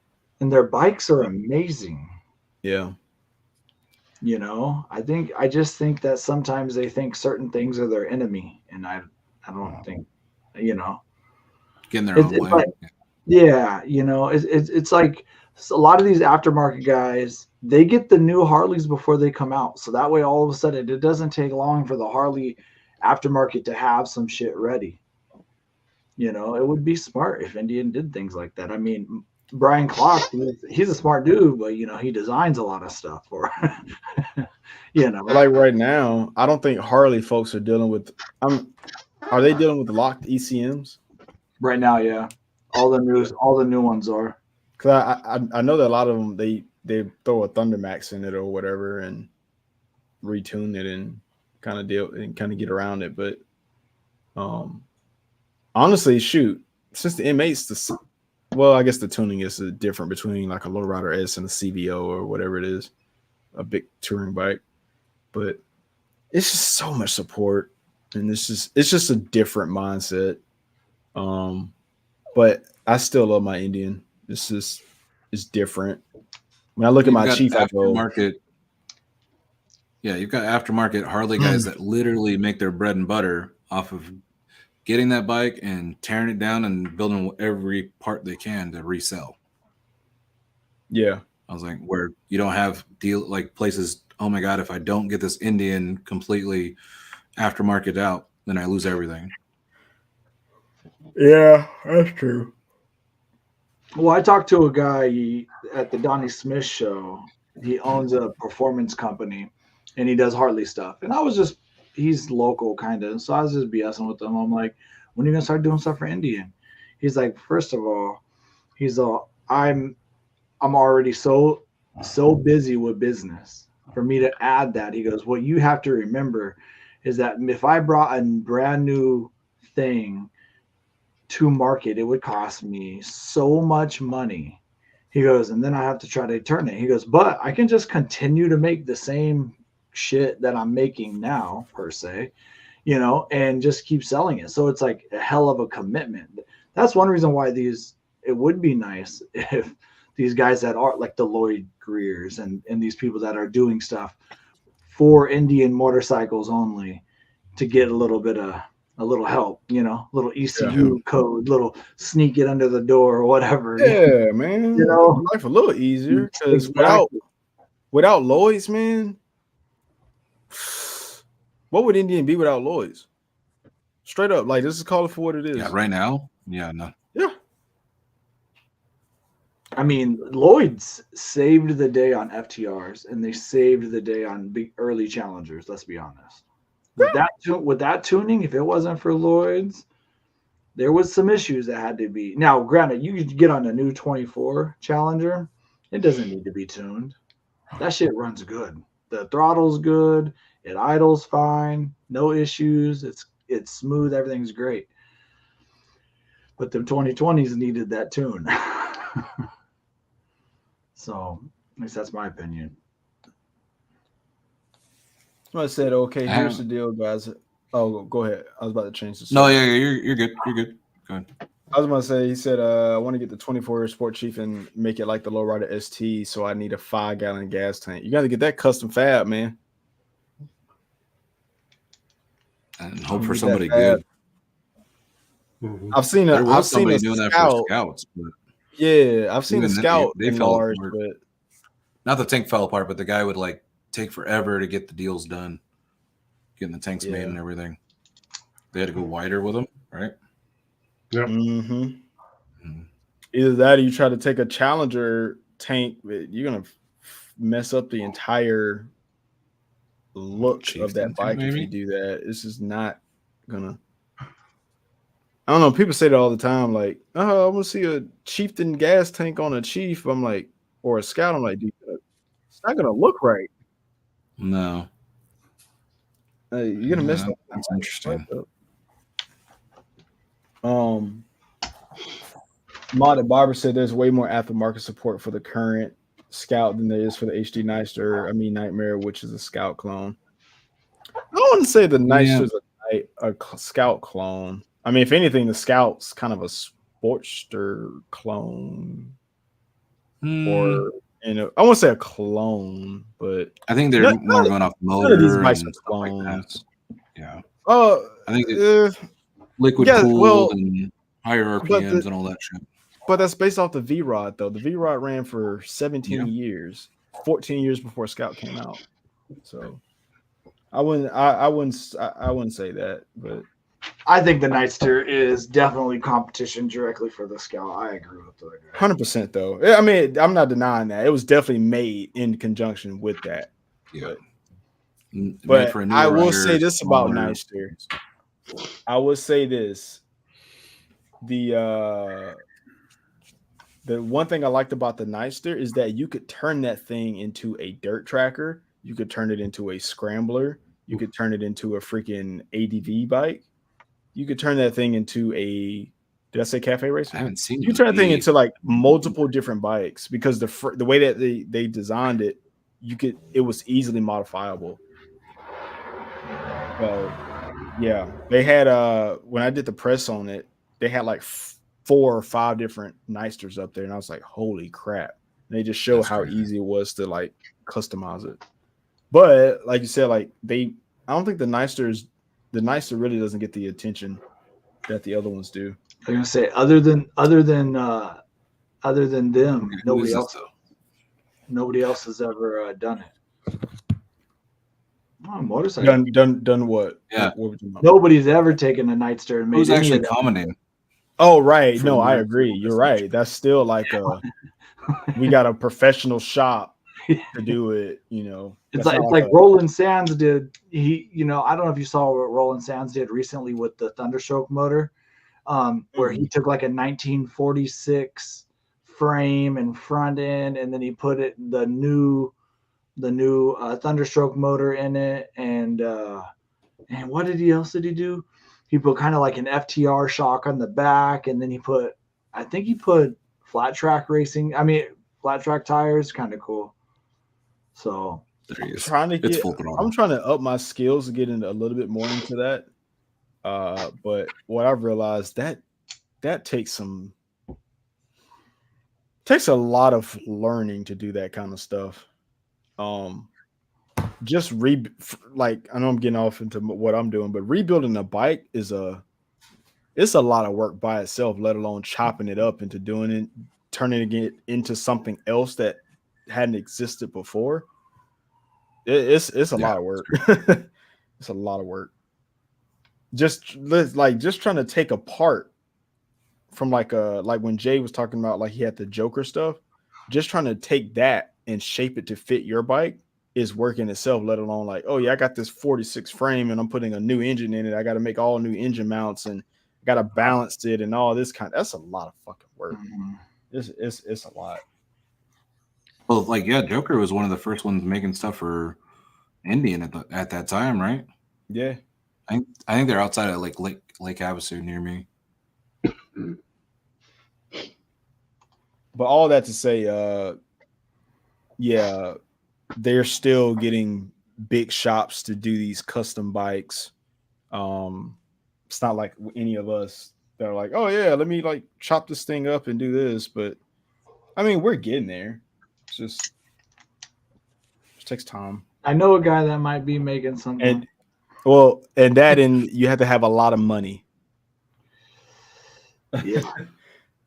A lot of money. With enough money, you can do anything. That's That true. there is some stuff that the smaller guys are making leadway on Indian because nobody else is really doing it. I think Ride Culture's made a huge like hit into the community just doing taillights. Yep. That and what's his name? Mine got here today. You can buy them on ridingfish.com. Hey, that's true, actually. Or Ride Culture. I like that plug. Appreciate that. Yeah, Yeah, there's you're definitely good. some little shops popping up, doing some custom stuff. I was working on. Go ahead. My bike's at Ride Culture right now. I mean, you know. Oh, right. Are they affiliated with TNA? Kind of, yes. The carbon fiber people? Yeah. Yeah. I'm working with it. We're all kind of working together a little. So I was planning on doing more carbon fiber stuff with my Chief because I made that carbon fiber panel. Dude, then I realized like, fuck, this is expensive. It is expensive to make carbon fiber. Yeah. It's so expensive. I made that one side panel and I was like, yeah, I'm gonna have to leave this. What do you need for your Chief? I made the side panel that covers the battery. Yeah. I made one out of forged carbon. I'm saying, what do you need for it? Oh, what do I need? He wants everything. Skill. I just need skill. Skill. No, I'm saying, what He's saying what TNA parts? need to send you? What does TNA need to send you, bro? Oh, I'm sorry. Skill. Yeah, no, I do everything. No, I actually want to make it. My goal, man, is to make a carbon fiber frame and put a Thunderstroke in it. That's something I want to do like super long term. I was talking to a buddy that I want to take a bike and make a chopper with an Indian motor. That would be dope. Yeah. And I would like it to be the Power Plus because I'm such a fan, but it's real hard to do with their big ass radiator. So, Dude, is it Clockworks that has the Scout chopper? They chromed that Scout motor, and it's a full like hardtail. I don't know. They took the crankcase and chromed it? Yeah, hold on. Let me look at That's that. crazy. You talking the red one? I think it's red, right? Yeah, it's gorgeous. Was it there when we were there? No, A couple years ago. I would have. It might have I would have been. lost my shit. I love that Somebody bike, said- man. I would have rode that bitch home. Modded Barber said, what is your guys' favorite modification on the current Scout, and what is the main upgrade you hope to see on the next one? Ooh, that's interesting. No fenders. My favorite mod. Shit. An exhaust is always a fun. Yeah, Mhm. and they sound so good. I'll say exhaust. I took my Scout to another level. I'm having it powder coated. I'm powder coating the frame. I actually pick it up tomorrow. Did you go? Oh, I don't know if you can say it right now. What's that? Go ahead. Are you surprising the color? Am I surprising the color? Yeah. Did you just do black, or are you doing something crazy? Oh no, I did a. It's gonna. I don't care. This video is what 2 hours long. I was gonna get this far into it. But, oh yeah, no. So, I haven't released this on my channel yet, but I bought a Scout 60, bought it wrecked, and I stripped it down to the engine. The engine's sitting on the stand. Nobody's done it on YouTube. That's another reason I bought it. And I'm having the frame powder coated white. It's gonna be snow blind. Ooh. I'm So, excited. and I think I'm gonna go Astro Black, like my purple Chief. It's gonna have black glitter sparkle wheels, and I think the tank's gonna be like a baby blue. I think that's what it's gonna be. So blue tank, blue front fender, white frame, black wheels. Yeah, I'm excited to see that. And you guys get to see all of it. Me put it all together. I've been trying to win that lottery so I could build the one I want to build right now. So, how much do you ever? I know Challengers get wrecked all the damn time, but how much are they running? Do you ever see? on I can let me pull up the previous auction. I can't tell you off the top of my head, but it really depends on how clapped out they are. But they're all dude, shit, dude. They're elites out there. Oh yeah. Well, because I often will Google it and then I'm like, I don't believe what I see, and then sometimes they don't have dates and sometimes they have countdowns and I don't know. And yeah, so you got the pre-bid and you got the final bid, or you got the pre-bid and you got the actual auction. So you could totally bid 3,500 and it's something and nobody bids against you in the actual live auction. But that could also it really depends on how clapped out it is. Let me see if I can find a past auction. But I would imagine you could probably get a decent challenger for about what are challengers going for new? 30? yeah, just say 30. Yeah. I'd probably say about 10. It's right And that's around without frame damage and all of that. It's right around my But the problem with the challenger though, if that fairing's busted, all of those little brackets and little pieces and screws and shit that are inside that fairing, that's what's gonna kill you. All those little screws and stuff. Let me try to pull it up now. But dude, that's like some people look at like they scroll like different things to pass time. I just get on Copart and go, oh man. The next thing you know, Brandon, what are we doing there? We're going to pick up a bike. That's how I got my Scout. I was not intending to buy I literally saw that Scout on a Tuesday and I picked it up on a Friday. That's just how quick it happened. I was not supposed to get that bike, but it was just the right deal. Yeah, it seems like 2020 challengers and 21 challengers are selling for about 20,000 right now. Like used? Like used, yeah. Let me just get on Copart. Hold on. Let's see. Indian Challenger. I love this site, man. Is it called? What is it called? Copart. We got a 22 on it with my sales manager today from Indian. on Copart. Yeah, he's looking at. They got a look, 22 we got one elite here in out San here. Diego. They got an elite out here, man. This is the elite gray one out though. Yeah, yeah. It's clapped out pretty bad. Like you pretty much need all new body pieces except the tank. See, that's the only issue with an elite. That paint. Yeah. But I saw a Jack Daniels out there one time. The fairing was scuffed right at the top. It was was it the Roadmaster? Was it like they didn't have a chieftain? It was a Roadmaster, right? They did a Jack Roadmaster and a Challenger. Okay, yeah. So the Roadmaster, the fairing was like cracked at the top. It wasn't broken, it was just cracked. I was like, that would be so hard to fix. But if you could just get over just the fairing having that little crack, you could have like a Jack Daniel. Okay, for some reason, this wouldn't let me share it. But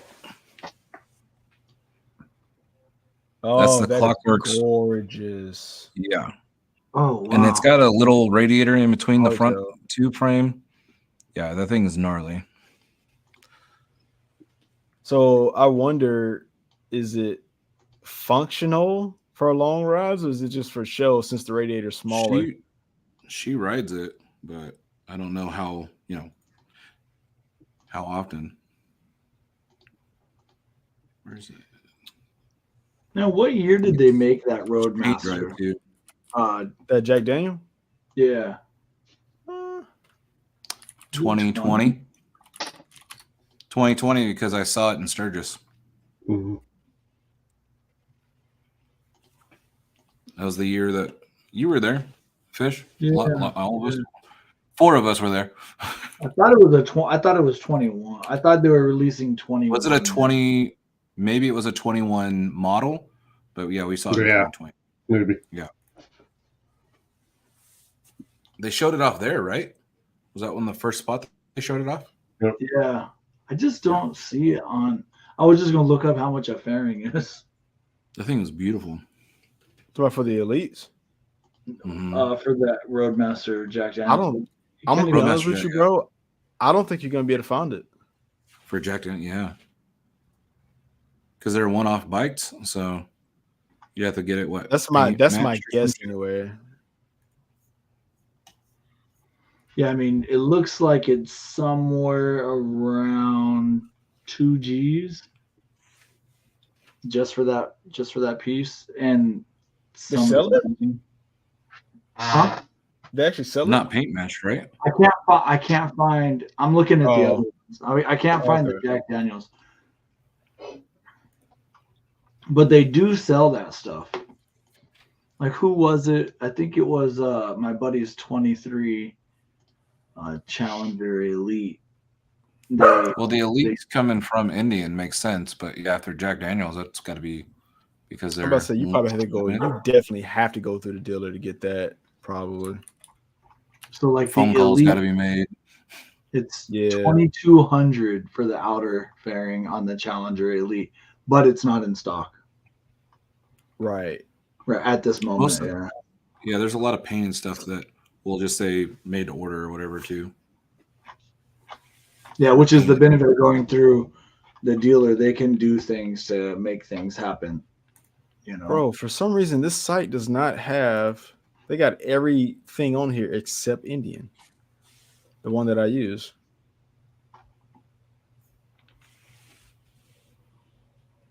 That is bogus. Why is Indian not on here?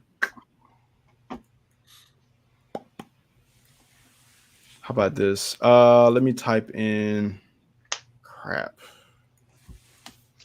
I hey, don't Body have Barber, I just seen what you write, man. Just hit me up. All right. May out of Minnesota, May 19th, I'm gonna do the ride. It's a Sunday. I think it's a Sunday following Mother's Day. So if you want to ride, we're gonna be a group of us riding to Wisconsin and stuff. Yeah, Buck does have a 116 with the 585 cams. He put it in comments.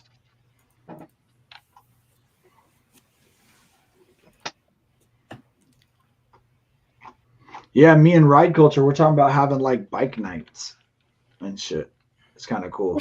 stay so far away. So I would totally That'll be be up dope. there. Because even Getting Buck the is bikes. like, I think Buck is like 8 hours from me.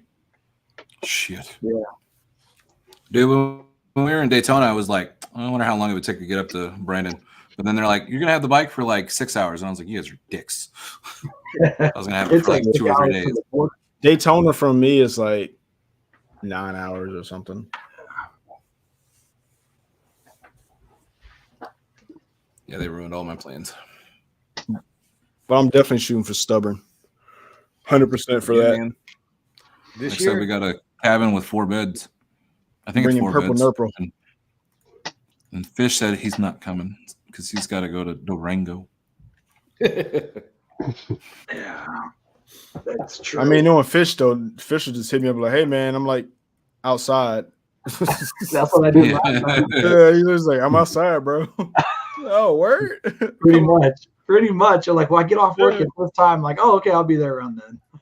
One thing about my city, even though like I stay so far away, is like I'm right on the interstate. Like I'm lucky to be off 85 and 65, the main interstate. So When was that? That was in 21, right?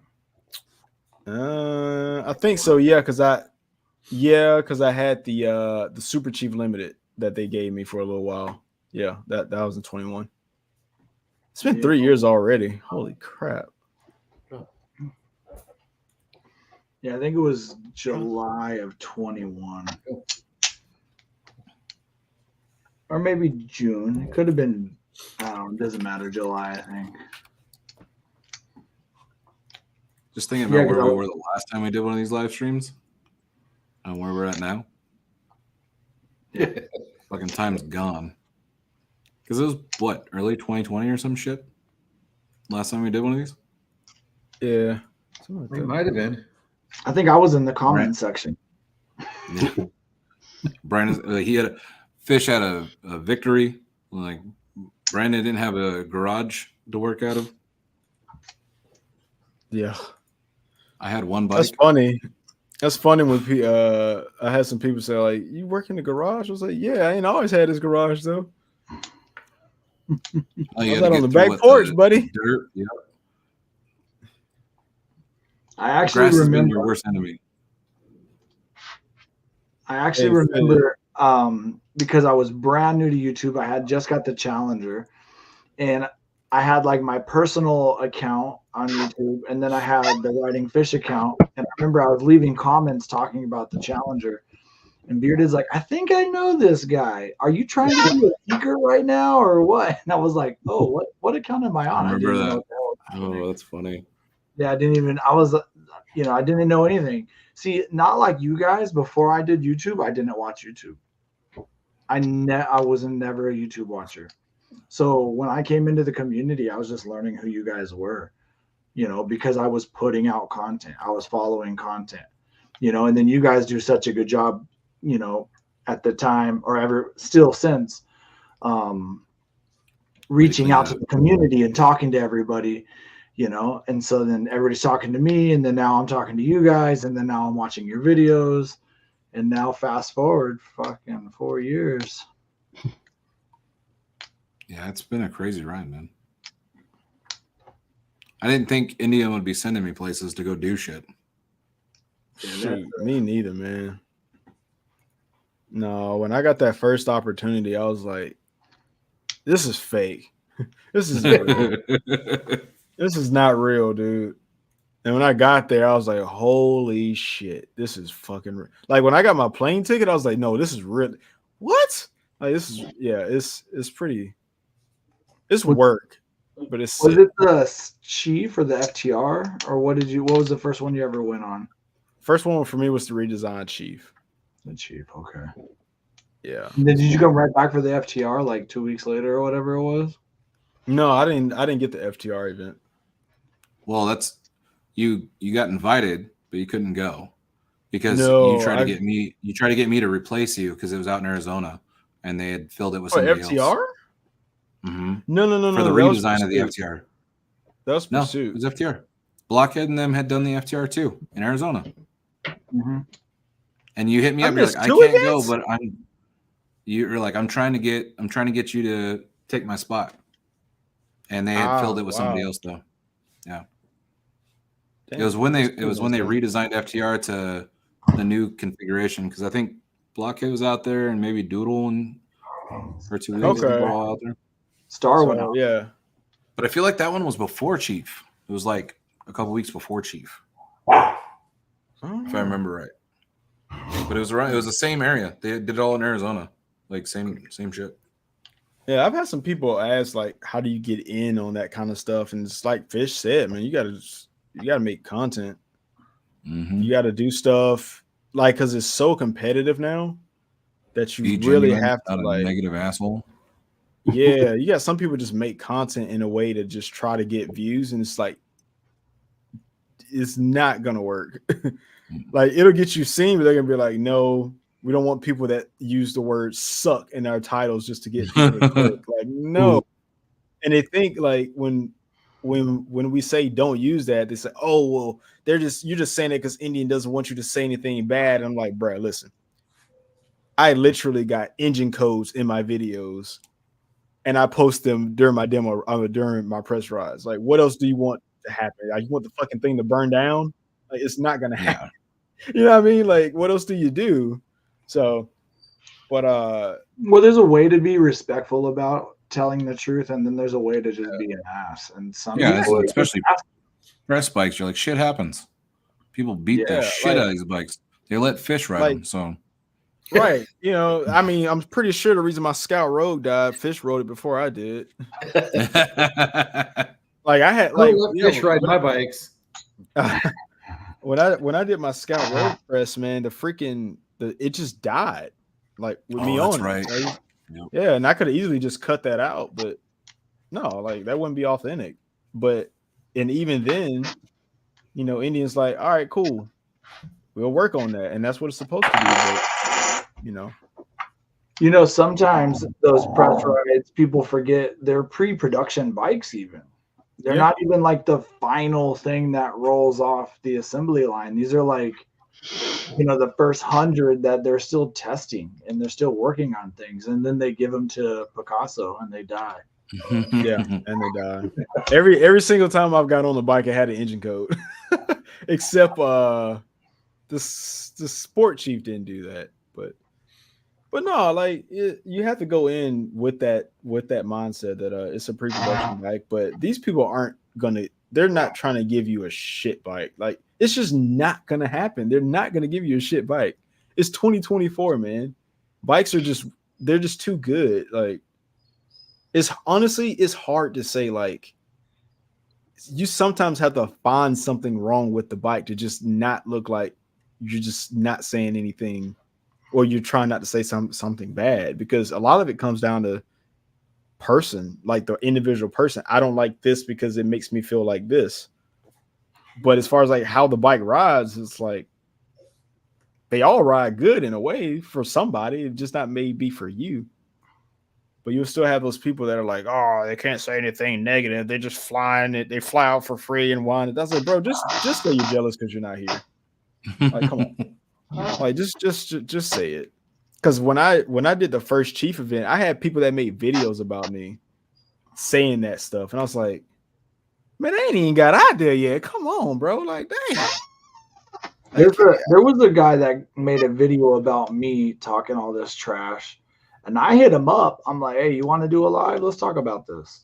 Yeah. And then that ended. He didn't hit it. He said a couple things right away. I think Bearded, I think I had to put you in that little loop for a second. Like, was that the guy with the Scout Road? Yeah. Yeah, man. Yeah, a New Yorker up north. Yeah, screw that guy. And that's another person. Like what people are saying now is they'll make jokes at ambassadors because they're not an ambassador. And I'm like, dude, just apply to be a freaking ambassador. If you want it, then apply for it. If you get denied, then you need to work harder for it. Like some of it, like I said this before the show started. I still have my DMs when I sent the Indian back in 2018. Like, what do I need to do to work with you guys? And it was like, oh yeah, we start looking at people at 20,000 subscribers. I was like, well, shit, I only got like 9,000. Like, you gotta work, man. You got work. You got to work at it. It's just work. Some people just that vibe in general. If you're not putting it out, we've had. I'm not going to name the dude, but there's a few of us that have messages with that dude that we wouldn't let him join the IMW, and we're like, dude, the vibe's different. I don't give a shit what you do, how great you do it. You don't fit like our vibe. And it's like, we're not trying to snub you. It's just not it, man. That's it. That's literally it. Outback, there's only ambassadors in the United States. There's a couple other countries I think started their own thing, but yeah, for us it's just the United States. Besides, Canada, so North America. I think there's some Korean ambassadors. I think that's it's something like that. But that's all on them. Like they did their own thing or whatever. Yeah. And you know what's also too people don't realize how demanding it is to be an ambassador. They think it's just like, oh yeah, I'm just like, I just put it on the Instagram profile. No, like y'all are working to promote Indian like every day. Like, right? I mean, that's all. Our contract doesn't make us do it every day, but most of I guess my point is love it so much. That's what we do, right? That's what I do. It's something naturally there. Not everybody is like these high, we all have real jobs and real shit to do. I was like, we had Fish, you missed it. So we had a private conversation just with the ambassadors that we're still live. We were supposed to actually, yeah. Okay. I'm not saying anything. I know better. It's 2 hours 43 minutes. Nobody's gonna see this. No. Yeah. Just let it out. I'm surprised I'm still on. The one thing, like now that the bike is being released, we knew the date. We were told the date that the bike was coming out, but we weren't told shit about it. Like that was, and so they were hoping to have it there, but I guess it was production or whatever. So the date got changed. We were having a group chat about what the ambassadors are going to do, new things that we want to do. things that we can make it better. That's when I asked, like, can I report dealers for sucking? And then I got into kind of heated because there's some people that expect their ambassadors to do shit for them just because, and they were talking shit about one of the other ambassadors and I brought it up to the table. I'm like, can we put it out there that we're not your fucking puppets? Like, we're not doing whatever you want. Yeah. I was like, I have a life. I got shit to do. I got a business to run. Believe me, I would love to play with motorcycles all day. And I was like, but it just doesn't fucking work that way. Not yet. Oh, that makes sense. I always miss the good meetings. I didn't realize how loud I was being until afterwards. Everybody was just like, oh, Jeff's yelling. And I was just like, oh shit. My bad. It was Nick and Maddie. So I didn't have to worry about any higher ups when I started cussing. So it's okay. People listen sometimes when you drop an F-bomb. My boss knows that. He'll be just like blank staring, and I'll be like, look, we got some dumb motherfuckers around here. And they're like, whoa. And I'm like, oh, now you hear me. Now you hear me. Thank you. You know? No, that's interesting, man. It's more than it's more involved than what people think it is. A lot more, but dude, even content, you know, we all know it's not pain in the ass, to produce. Dude, I was just telling them I got a 50-minute video that I was editing. 50 minutes. It's not bogus. It's straight, like, it's to the point. It's 50 minutes long. Getting that damn bike on the road. But yeah, it's time. People, the majority of the people that see this, like when they see people go to these events and stuff, they're like, oh, that's so cool. But what I tell people, I'm like, look, that shit's 95% work, 5% fun. Straight up. I don't go there to like, oh, look at me and run on the bike. I'm like, I'm literally, my cameras are dead by the end of the day. That's how much I'm shooting. Like, it's work. But if I want to spend the time to edit the videos and post it to TikTok, Instagram, Facebook, YouTube, Snapchat, and all that at the same time, but they want to go on the ride. Yeah, it's a nightmare. You should, a couple years ago in Portland, you should have seen Ricky because they hired him to make the video for Indian. You should have seen that dude at the end of the day. Like, you would have thought he was working like a 30-hour like shift in a hospital or something, just running around with that giant ass gimbal, jumping up on stage with everybody. Like, that's where like you can see the real like sweat and blood of this.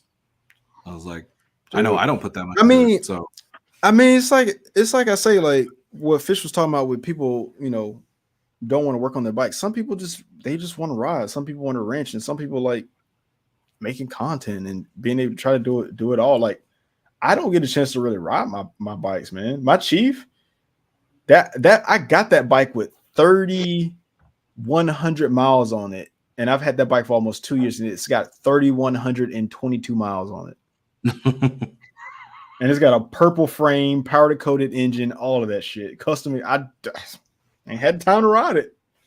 Like, and most people would look like, I can't do that. I'm like, well, dude, I'm looking at my Chief with no wheels, no forks, no diff cover, no tank fenders.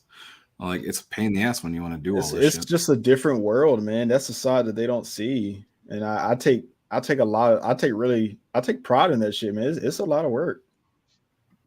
And I try my best to, you know, I tell people I'm representing you guys when I go out to these events. It's a privilege. It ain't for the weak. If you like riding your shit, don't do content. Not like that. Listen, I have a lot of fun doing it, and I ride all the fucking time, but my content's not as good as yours. I mean, it's not as good. Good is subjective. If I did more riding content, then yeah, but I just do more rebuild shit. Honestly, that's just more comfortable for me, but I get what you're saying. Yeah, I mean, you know, Ricky, he takes a long time to edit his shit, but you know, man, Ricky ain't coming out another video till next year, bro. Yeah, and that shit gonna bang. Oh, they all do. They all fucking do. But you know, I always tell everybody, I'm going to take you on an experience. These guys are telling you stories. You tell stories, and I just take you along. So you know, it's a little rough, a little, you know, audio's not as good. But you know why? I'm not cruising around downtown. I'm on the fucking freeway at, you know, 100 kilometers or something an hour in Mexico. So or India that's or whatever. Man, yeah. I will say this: when you go, I don't know if I get in trouble for this, but when you go on those press rides, dude, they just let you rip that fucker. they let you open them up. Like They usually you almost got me in trouble with that because you told me that before I did that Did I? first video with them. You told me you were ripping it, and then so I went and took. I did the short people riding baggers, like my first Indian video, and Yeah. I ripped through there. And Billy, who does all their bikes, was like, "You're going kind of faster, dude." And then I went to the camera guy. Shit, I know him. I can't think of his name. But I was like, "Is that good?" He's all perfect. And I was like, "Okay, then let's just keep doing this shit." Yeah, I mean, for the camera, you have to kind of like. I learned like I like to take the corner as fast as I can, just like scraping everything and look cool. But they're like, the cameramen are like, I got to keep up with that. Like, slow your ass down. I can get the shot, but because some people would go through the corner with the bike still standing up. And I'm like, that don't look good. No, like, it's no, I want to be hanging off this thing. I want to be hanging off of it, but somebody said, do you guys have any good comebacks when an HD person says you ride a Polaris or I said Polaris because somebody made a video talking about Indians sales numbers and she said Polaris instead of Polaris. You ride a Polaris or look a Polaris? No, dude, I don't. Honestly, if somebody tells me like if somebody says like, how's that Polaris? I just like, I mean, okay, like, I mean, I honestly just don't. I just don't care. I was like, oh, yeah, okay. I always say, I'm like, company, I got Harley too. In business, I mean, yeah. I'm always like, dude, a snowmobile company made a motorcycle. Imagine if they were a motorcycle company, how good they'd be. First, yeah, that's a good point. That's a damn good point, Fish. I mean, this is their side gig. For the first time ever, they're on road. They're on road, made a profit. Like Polaris out here doing side quests, making motorcycles. No, like I don't get offended by that, man. It's just like, if you cared enough to tell me that, then you're really concerned that you're not riding one at that point. I feel like there's some type of insecurity, but I'm gonna tell you, I'm gonna go ahead and put it out there, cocky, whatever. When this purple chief is in full rotation, I'm finna break some necks. Just like wildfire. I'm just saying, I'm finna break some necks. I'm gonna do everything I can to have all three of those bikes together in June. There's no chief out there Chaos like my purple wildfire chief. and Nova. Is that what you said? Nova? Yeah, I'm calling it Nova because the powder coat color is Supernova. Ooh, I like it. So I wanted to name a tattoo shop that.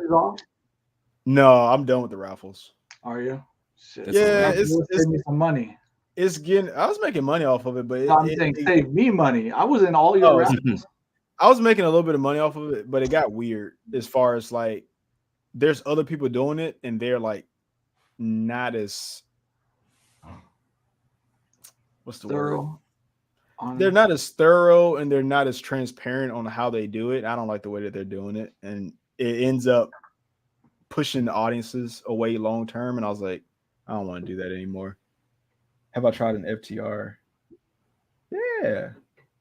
Oh, but no, like, but yeah, I've thought about it. I was originally going to raffle the Scout off, but I decided to just build it and just try to sell it. So, but there's not going to be any Scout like mine was done. Shoot. I'm excited for that, dude. Project Steve, Snowblind. We haven't fully talked about the Scout 101 name because there's a lot of real shit to that name. So I think we're gonna see something on Tuesday for that. I don't think it's gonna be a smaller bike. No. Based off of the bikes that we've seen in the little shots. No. If I'll say this. Well, Indian likes to keep everything on one frame, No. so it should stay Yeah. this. It's going to stay similar but different. That's the best guess I can. If I had to guess, the top of the line one is probably going to be the one that was in that shot with the gold forks. Yeah, because the other ones What shot had gold fucking forks. gold forks? You guys always the talk other, the other bikes that they had in that shot didn't have upside down or inverted forks, so you can probably infer that's probably whatever the 101 is. What'd you say, Fish? Reasonably, right? Man, Yeah. Oh, sorry, Fish. I'm looking for gold forks. Did you not watch my video? You son of a bitch. No, actually did watch your video, but I didn't see gold forks. Yeah, I broke it down. I went step by step. I know you were even like, there's the gas cap, but I didn't see Yeah, and it's gold forks. right there. All right, hang on. It's okay. I can find your channel. I know where your shit is. Tongues of Fire. What is Outback talking about? So I don't think that would be the 101. I think the 101 would be a separate launch. Tongues of Fire. Well, What? you have to wait and see. He's referring to the 3 prongs on the back of the sissy bar, I think. Oh, okay. I'll tell you what, if they don't do a full launch of all these bikes on, was it Tuesday or whatever? If they don't do that all at once, man, like, come on. You can't drag this out even further. Yeah, because they've been teasing us for like every day they drop a new teaser. Yeah. Got me looking for a goal for it. Oh. It's there, man. They gave that shit early, and the fairing's there if you do it right. It's what, gold forks, Still not seeing gold forks. clearly upside down forks. Yeah, I've seen it. Fairing. Oh, I see it here.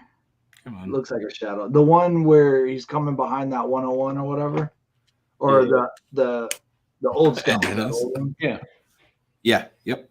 Mhm. It's there. Oh, I do see it. You get a shot of an upside down mirror right there too. They've been edging us. Wait. Not yet. You haven't been a good boy yet. Yeah. No, an upside down fork bike is for a scout is pretty interesting. That's what makes me think like Sport Chief, but like Sport Scout. You know what I'm saying? Yeah. That's what I envision. I'm curious to see how something like that performs compared to like the Scout Rogue. Because the Scout Rogue, man, it handles so well with just a front end, just a wheel change and some handlebars. Man, going from the Chief to the Sport Chief though felt like going from the Bobber to the Rogue. That was such a difference. You know what will be interesting is if they do like shorten the neck or change the trail and rake and stuff like that. That would be interesting because I don't know, obviously. Yeah. If they're going to do something like so sporty the other way, where they'll have these, I'll use Chief models, and we're just going to assume that they're Scouts. So like you got your Super Scout with your fender and maybe floorboards and stuff like that. And then you have your Sport Scout with inverted front forks and T-bar, because I think it was a T-bar I saw in your video right after. Chief Riser. Yeah. It's some type of I wonder if they will change like rakes and trails and all that too. That makes me think though, like, so if you remember, the Springfield and the Chief had 2 different neck rakes until 2020. Because the Chief had a longer one and it gave it this like more, Dazzle says it all the time, that had a better like ride on the freeway. So you got to wonder if they redo Scout and Scout like Bobber, Rogue, whatever, would those 2 change up, or they just leave everything the same? Because if they did change Chief and Sport Chief, just that little difference, they may do the same thing with the Scout. Because that old school Scout having a little bit longer wheelbase, like just that hair difference, might make sense in the ride. That little bit between Chief and Sport Chief is very noticeable. Mm-hmm. it falls over. Honestly, they say, "Oh yeah, it's 1 inch more in clearance or 1 more degree of lean angle." But me, I'm still dragging peg. I just drag peg faster now. But no, it definitely makes a difference. So if they do that to the new Scout, that would be That's gonna be interesting. That's gonna be yeah. I wonder could you raise it up though? Could you raise the Scout? So I think they had kits for that, right? Is it lawless and stuff like that? I know they did for the Chief. I don't know if they did for the Scout. The extenders for the front, and then you do extensions on it, right, and raise it up. Yeah, and then you do bigger shocks in the rear because mine went up like an inch in the rear when I put those on. That would totally give you a lot more clearance to throw that thing in the corner. And if they keep the 60 the same for however many years they do that, then you'd still have the like low seat bike to get those like shorter riders in because it's definitely appealing to them. And then the other Scouts with more power, having a higher seat and everything like that just makes sense. I don't think you have to go low for everybody. It's gonna be very interesting. Yeah, I'm very interested in like I said, I wouldn't trade my Chief for it, no matter what it is, because I just like the bigger feeling of a Chief. The Chief is planted. Yeah, I've ridden the Bobber 300 miles and it's been fine, but the Chief just feels planted on the freeway. Like I feel like I don't know. I guess hard to explain if you haven't ridden both.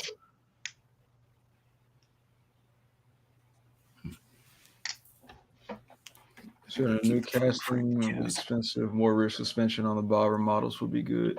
Yeah, more suspension definitely. What is regular suspension? Two inches? What's the regular suspension on the rear? 2. 2? Yeah. On the regular Scout? Yeah. No, wait, no. The regular Scout's 3. Bobber's 2. Bobber's 2, right? Yeah. Okay. Yeah, sorry. Yeah, regular Scout's 3. So Scout Rogue is 3 as well. Is the Scout Rogue's higher? Hold on, I'm looking it up. I may be wrong. I feel like that one's Bobber. I would say it had 3. It had the same as I just love how we just go to their website and just pull that up. Yeah.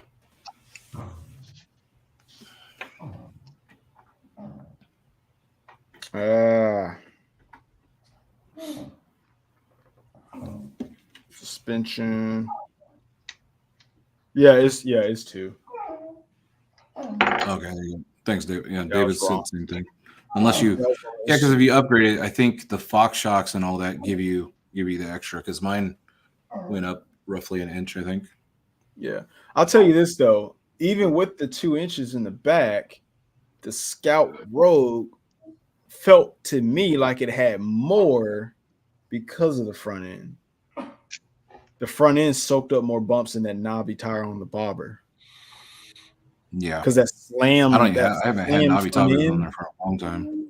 That slam front end rod's so rough, but it just looks so good. The riding position messes you up too. Yeah, that's why I love the.